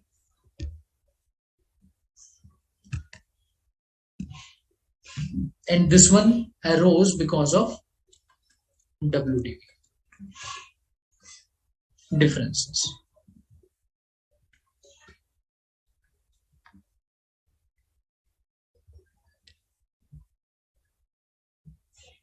Okay. Yeah. Now, what's the first thing we need to check? If let's suppose entity will compute its tax, will the entity be able to set off both of them while computing its tax? The answer is yes, because they are both business transactions, and that's why when the taxable income will be computed, that will be computed after clubbing both of them. So that means the first condition of having a legally enforceable right to set off exists or not? The answer is yes, it exists. Number two, we need to check what's the intent of the entities to settle it net. The answer is of course yes. If the law will require this, if the income tax will require this, this will be set off. Therefore, in this case, what do? You will set off these two items. You will therefore set off. Therefore, in this case, setting off is permitted. Clear? Yeah? I think I have got one small example to discuss this as well. We can now look at that example now. So if you can go to study material page number 10.44.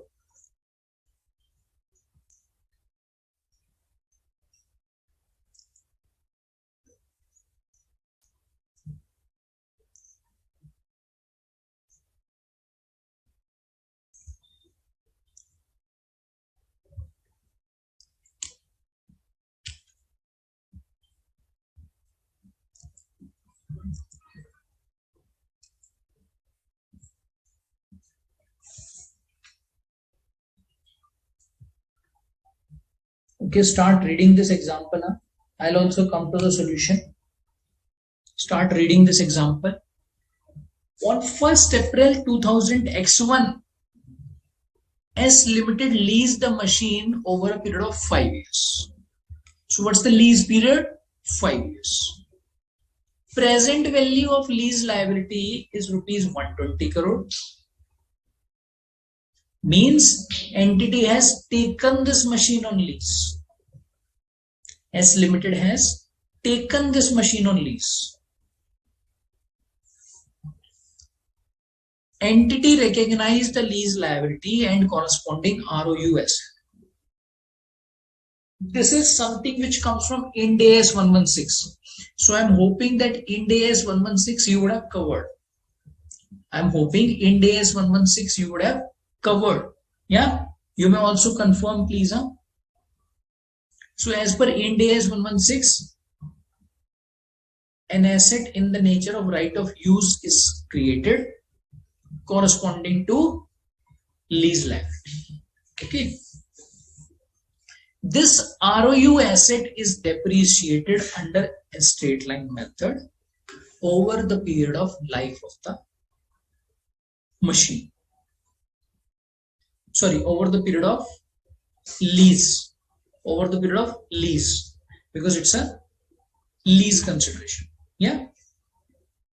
Annual lease rentals are 30 crore payable starting 31st March X2. Means from the end of the current year itself, lease rentals will start.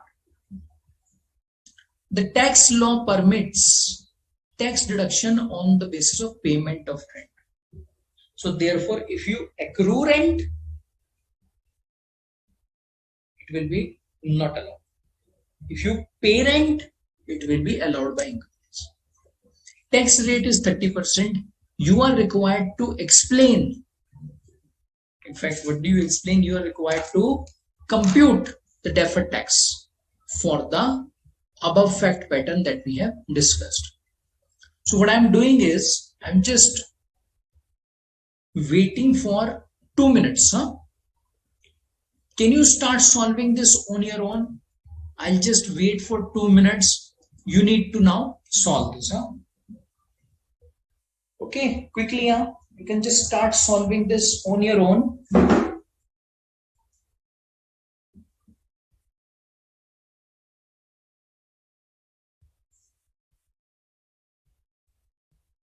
You can just start solving this, please. I'll also come to the solution.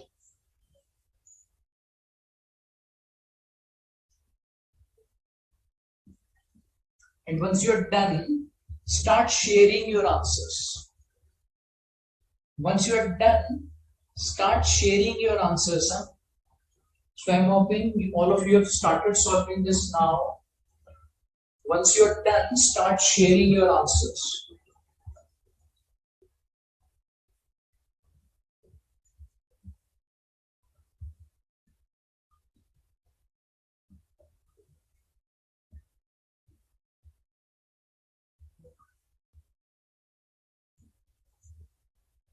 Okay, so I'm just hoping that you are on to this.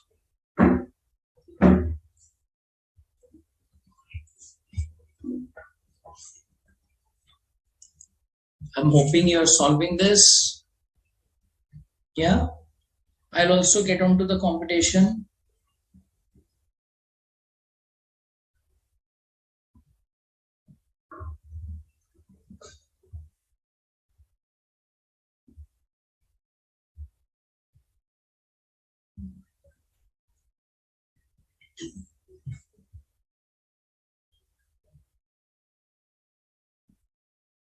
I'll get on to the computation once you're done.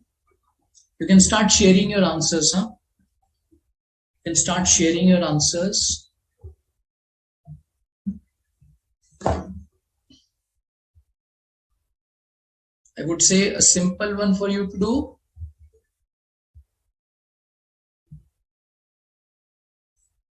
I'm hoping you are with me.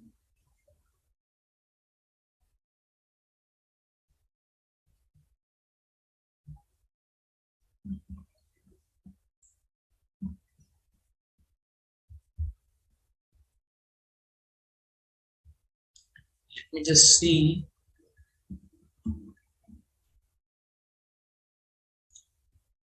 Alright, so I can now start with the solution. Yeah. Okay, so I think the fact pattern is now clear, and anyways you have the study material. So I'll go to that Excel working.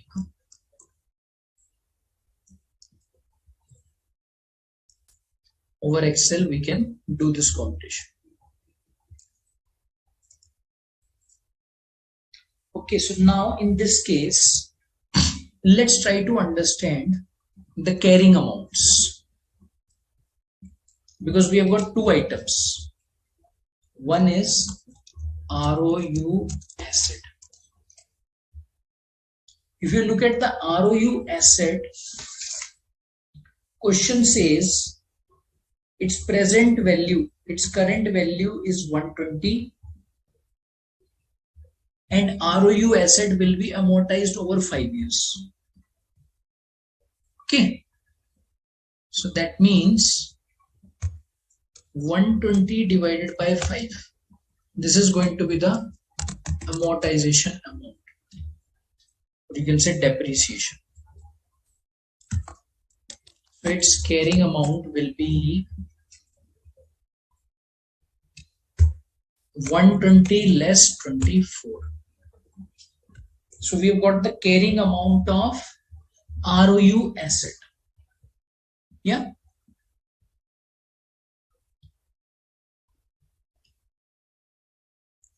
Now what's the tax base of this?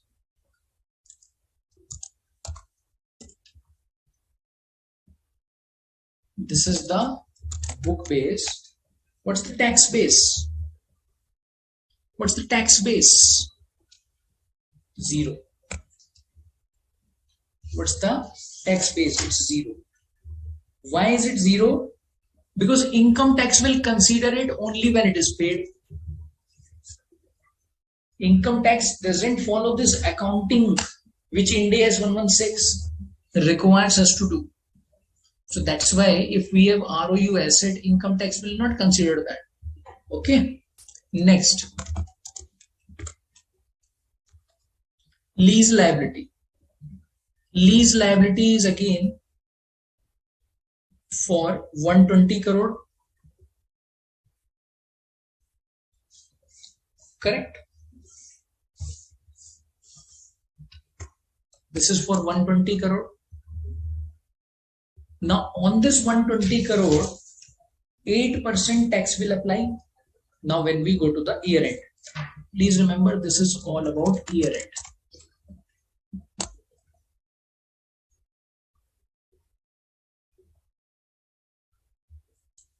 On this 120,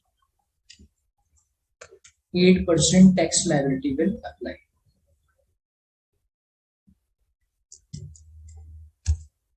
Correct?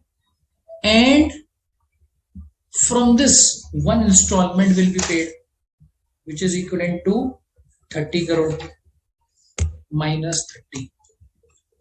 So this comes out to 99.60 crore. Okay, 99.60 crore. Here again, if we talk about the tax base, income tax doesn't consider this accounting.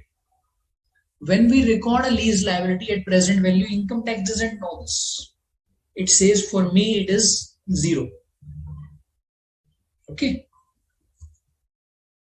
So now what is going to be the temporary difference? Temporary difference will be carrying amount less tax base. Deferred tax, or you can say tax rate, is available to us in the question. Tax rate is available to us? No. So we can assume the tax rate to be 30%. 30%. Okay. Now, if you look at deferred tax, because it's a temporary difference, so that's why this will be the amount of deferred tax. This will be the amount of deferred tax.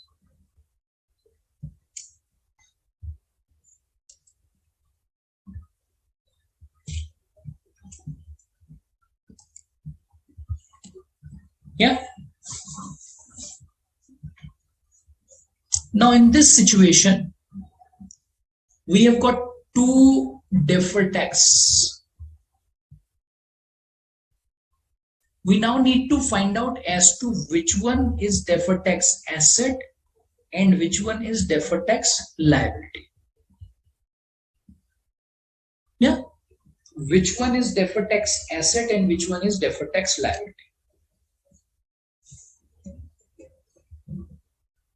This lease liability one, wherein the carrying amount as per books is higher than carrying amount as per tax. What will this result into? DTL. And the ROU one is just opposite to this. So that's why this will result into, this will result into DTA and this will result into DTL. It's the other way around. It's the other way around. Correct? It's the other way around. Now, are both of them legally allowed to be adjusted? Yes, because they belong to one company, one entity. So at the time of tax computation, both of them will get adjusted. So that's why, even though we have DTA and DTL arising from this, on a net basis, what do we take to the balance sheet? Deferred tax assets net. Deferred tax asset net. But please remember that whenever you will offset, you will have to use this word net, because this is something which applies that these amounts, these items have been taken on net basis instead of gross basis. Clear? Clear on this part? Any questions, any doubts that you may have on this, please let me know.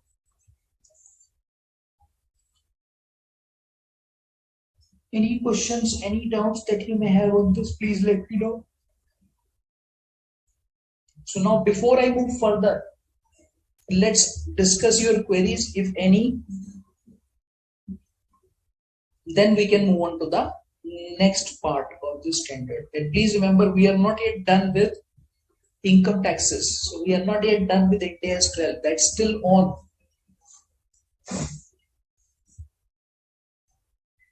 Okay. Any questions, any doubts before we move further? Just send across your queries, huh? All right. So now let's move on to the next part. And I would say very interesting part of this standard. Very interesting part of this standard. And with which I'm sure to a great extent you would be familiar with.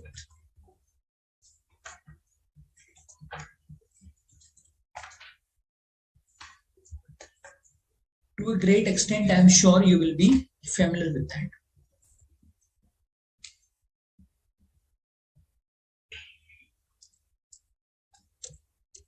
Accumulated losses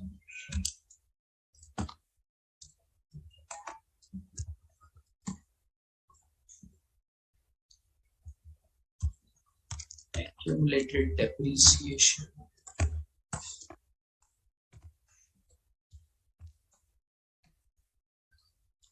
losses which are carried forward.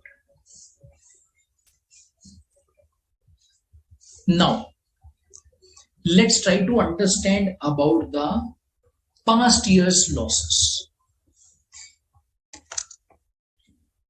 I'm talking about past year's losses.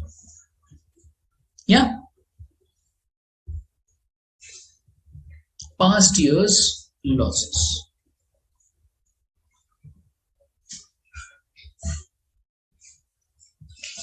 Now as regards the past year's losses, if let's suppose it is rupees 25 crore.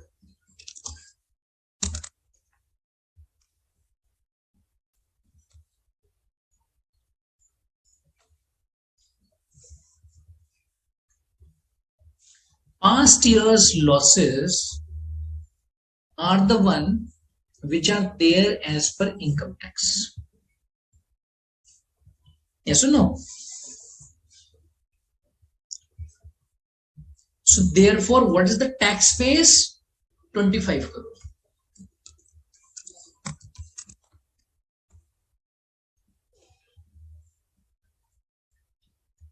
Do they have any book base?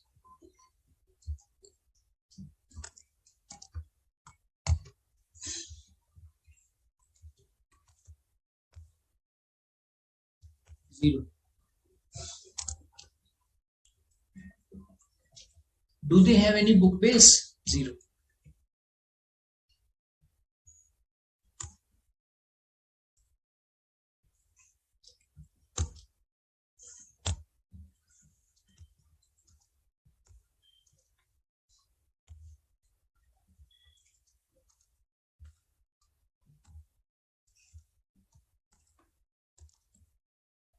Okay, I've just put down all the information first.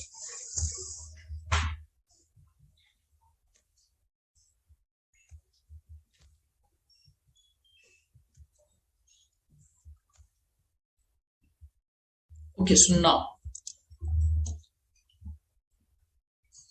if let's suppose there are carried forwarded losses, if there are losses which can be carried forward, then what will happen? In the year in which profits will arise, if the entity is running into losses, the years or the year in which profits will arise, such losses can be adjusted and those losses will reduce the taxable income as well. They will not only be reducing the book income, because in the books that loss has already been adjusted. That loss is already recorded in the past years. That's why it will not do anything in the books. In the ITR, in the income tax computation, while computing taxable income, these losses will reduce the taxable income. Okay. Yeah. Now, when they will reduce the taxable income, this is something which is going to happen in the future years. This is something which is going to happen in the future years. So we can see a future consequence. Due to these losses in the current year, there's a future consequence. What is the future consequence?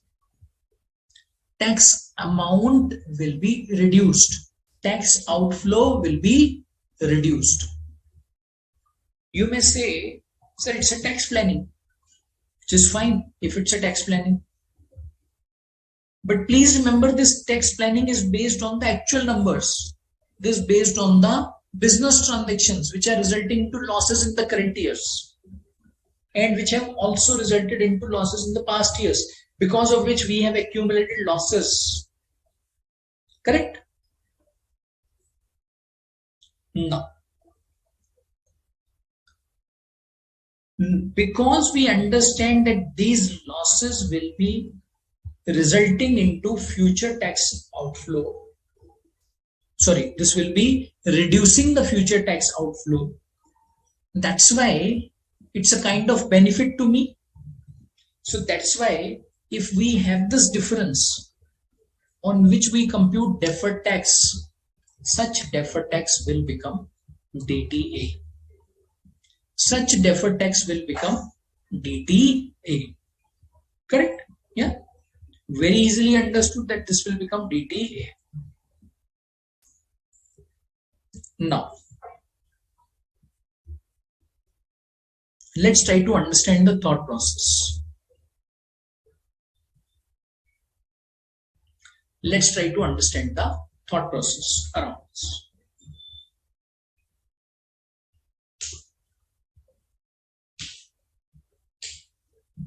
So now we are looking at a company. Let me just draw the P&L of this company. This is the statement of profit and loss. So this company is, let's suppose, into losses. So there is a loss of 100. Okay. Now from this, tax expense is required to be reduced. Current taxes nil, and on deferred tax there is a credit. Can you see this? On deferred tax asset side there is a credit. Yeah. So now what will happen? On a totality basis, this tax expense will come here, and this tax expense will be something which is negative, because of which what will happen? Profit after tax of this company will be 92.5. So now let's try to understand the implication of this type of deferred tax asset. Let's try to understand the implication of this type of deferred tax asset. What's the implication? A company which is running into losses, company which has not been able to produce profits, is showing a kind of income in its P&L. Is showing a kind of income in its P&L. And its P&L has got improved. Can you see this? Its PAT has improved. Why? Because when you pass the accounting entry for deferred tax asset, what's the accounting entry you will pass? Deferred tax asset debit to P&L, and on the P&L what do you give? Deferred tax credit. Correct. So by recognizing a DTA, we are actually recording an income. And let's try to assess this carefully. For a company which is running into losses without having any improvement in its business operations, same company will be able to record a notional income. This is nothing but a notional income. Is deferred tax asset an actual asset? No, it's a notional asset. Will it be appropriate on the part of the company, therefore, to record this type of deferred tax? The answer is yes. Why? Because the standard requires this. But because of this situation, it's important to be very, very careful whenever you recognize deferred tax asset in respect of losses. Let's try to understand what are those considerations we are required to give. For this, I'll first of all go to Indian GAAP and then I'll come to Ind AS. Whenever any such deferred tax asset, any such means I'm talking about this type of deferred taxes,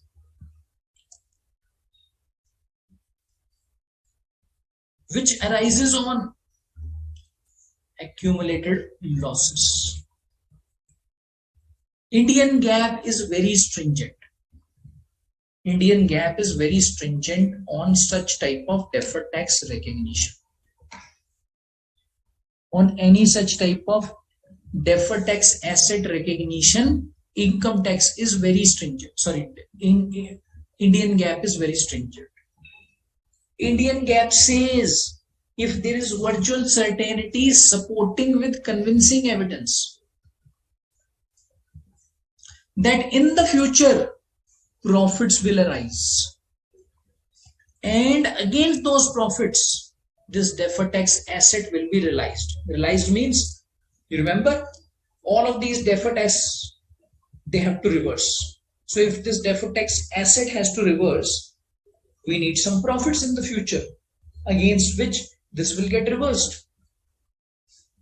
Indian GAAP says you have to be virtually certain and there should be some supporting document, supporting convincing evidence available to you, on the basis of which this is something you can do. Clear? Clear on this? Now, let's come to Ind AS. Ind AS doesn't use these terms. Virtual certainty, supporting with convincing evidence. Ind AS just simply says you have to be probable. Yeah? There has to be a reasonable assurance about the future profits. Now, because of this, one may assume that Indian GAAP is stringent and Ind AS is liberal. That's why it's relatively easier in Ind AS to recognize DTA on such type of losses, which is not correct, because if you get into the guidances, there again, the guidances are similar. The guidances are similar. We need to be reasonably assured. We need to be reasonably assured that yes, there are going to be future profits against which such type of DTA can be realized. If we are not reasonably assured, if that is not probable, then the deferred tax asset should not be recognized. Now, this was all about the concept. I would say this assessment of probability of reasonable assurance is something which is very, very judgmental. There is not really a rule which is available over here. on the basis of which you may decide that, sir, what is this reasonable assurance? Let's suppose if we are given a situation, how do we decide? So this is very judgmental. So that's why I don't expect that you will be required to apply significant judgments in respect of such type of assessment. But still, you have to be very, very careful, because at times this may be asked in exam. In most of the cases, you should not really be getting into judgments, okay, which will require some sort of considerations of various points which are situational and which may have two views possible. Yeah, so that's why I believe this concept is quite important, and the computations and all are also quite important to understand. But as far as its questionability is concerned, wherein if we consider that situation to be giving two answers to us, I would say its probability is lower in terms of getting such things asked in the exam. But at the same time, you have to be prepared for all of these types of situations as well. Clear on this part? Yeah.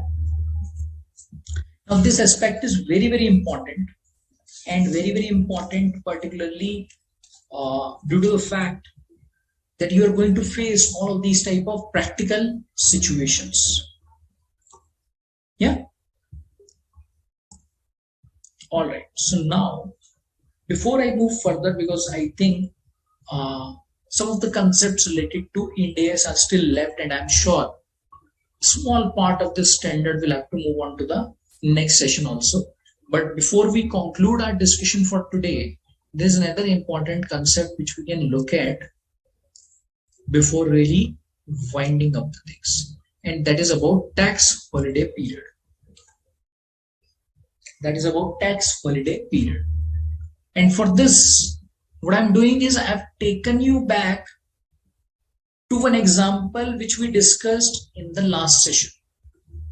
That was about computation of deferred tax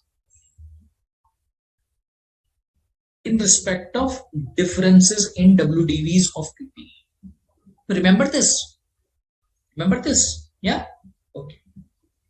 So I'm not getting into the explanation of the fact pattern, because this fact pattern is quite clear to all of you. So I'll just straight away come to the concept of that tax holiday period, and we'll see as to how that needs to be applied over here. What do you mean by tax holiday period? Tax holiday period means for a certain duration, entity will not be required to pay tax on its taxable income. Now that may be a specified type of business income which the entity will generate and on which tax will not be levied, or it may be about the entity as a whole, wherein the period of say 5 years, 10 years, 15 years is fixed, over which entity will not be charged any tax. Now this tax holiday, or you can say a sort of tax exemption, could be for 100% of the tax amount, or could be for 50% of the tax amount. For you, you need not worry about it, because for you, all of this information will be available in the question. So you should not really think that, sir, how do we assess this then? No, that assessment will not come. That fact pattern will be available to you in the question. Okay, so now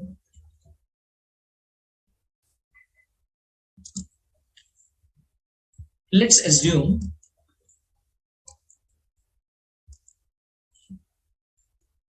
that these 5 years are the tax holiday periods. These 5 years are the tax holiday periods.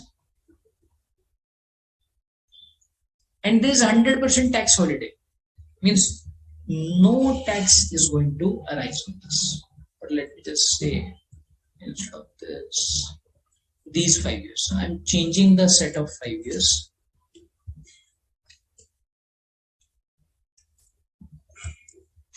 say 5 to 9. Year 5 to 9 is the tax holiday period. Correct? Now in this situation, let's try to assess the deferred tax. First of all, forget about the tax holiday. Forget about the tax holiday. In the first year, there's a difference of 10. In the first year, there's a temporary difference of rupees 10. Correct? And this temporary difference will result into DTL, not TTA. DTL? Yes or no? This will result into DTL and not DTA.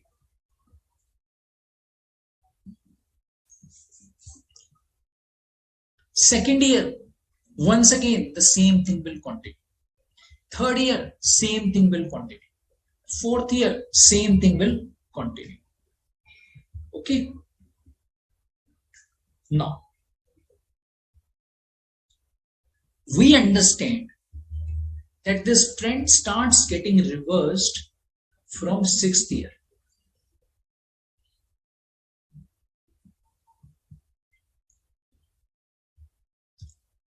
Yes or no? Yeah.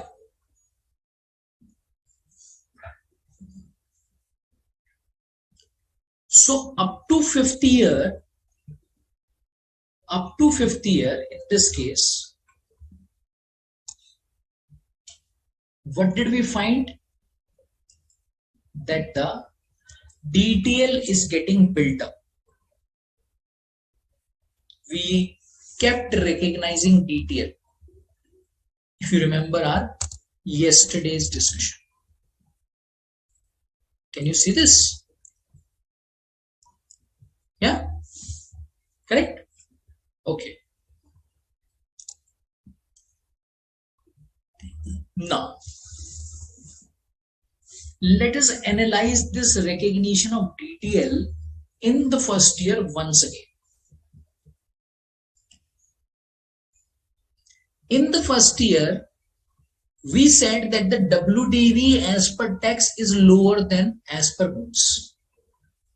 Means income tax has allowed higher depreciation today, because of which entity has paid lower current tax today, because of which entity will have to pay higher tax in the future year. And when does this future period start from? Year 6 onwards. Year 6 onwards. Yes or no? Year 6 onwards. This started. Correct? Okay. Year 6 is the year when we are saying tax liability will arise because of this difference of first year and difference of second year, third year, fourth year, and so on. But when we go to year number 6, what do we find? There's a tax holiday in this year. No tax liability will be there. Company will get zero tax. Why? Because company will be into 100% tax holiday in this year. Now, what would this result into? Zero tax liability. So today when we are trying to recognize DTL, considering that this liability will arise in 6th year, if we know today itself that in 6th year no liability is going to arise, so what do we find? That in the today's times we have saved tax, but its impact is not going to reverse in future years. So that's why, what would this difference become? This would become a kind of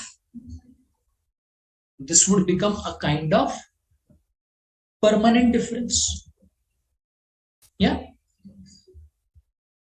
Therefore, in this situation, what will happen? Therefore, in this situation, we will be considering only those differences which get reversed after the tax holiday period. So, if you look at this chart, there were differences amounting to rupees 50, out of which differences amounting to rupees 40 are getting reversed in the tax holiday period when no tax will arise. So do we need to recognize DTL on this rupees 40? No. We will, out of these 50, we will be recognizing DTL only on rupees 10. Yeah, this is the concept of DTL or DTA during the tax holiday period. Clear on this? Clear on this part? Yeah. All right. So what I would suggest all of you is, if you can just note down your homework, question number 6 and 7. Question number 6 and 7 on page number 10.66 is something you should complete. Okay. Clear on this? So with this, I think we can conclude our discussion for today. As I told you, we are still left with small part of Ind AS 12, which we'll complete in the next session, and we'll also be starting with a new topic in the next session. All right. Yeah. So thanks everyone once again for your time and for your wonderful participation. Thanks so much.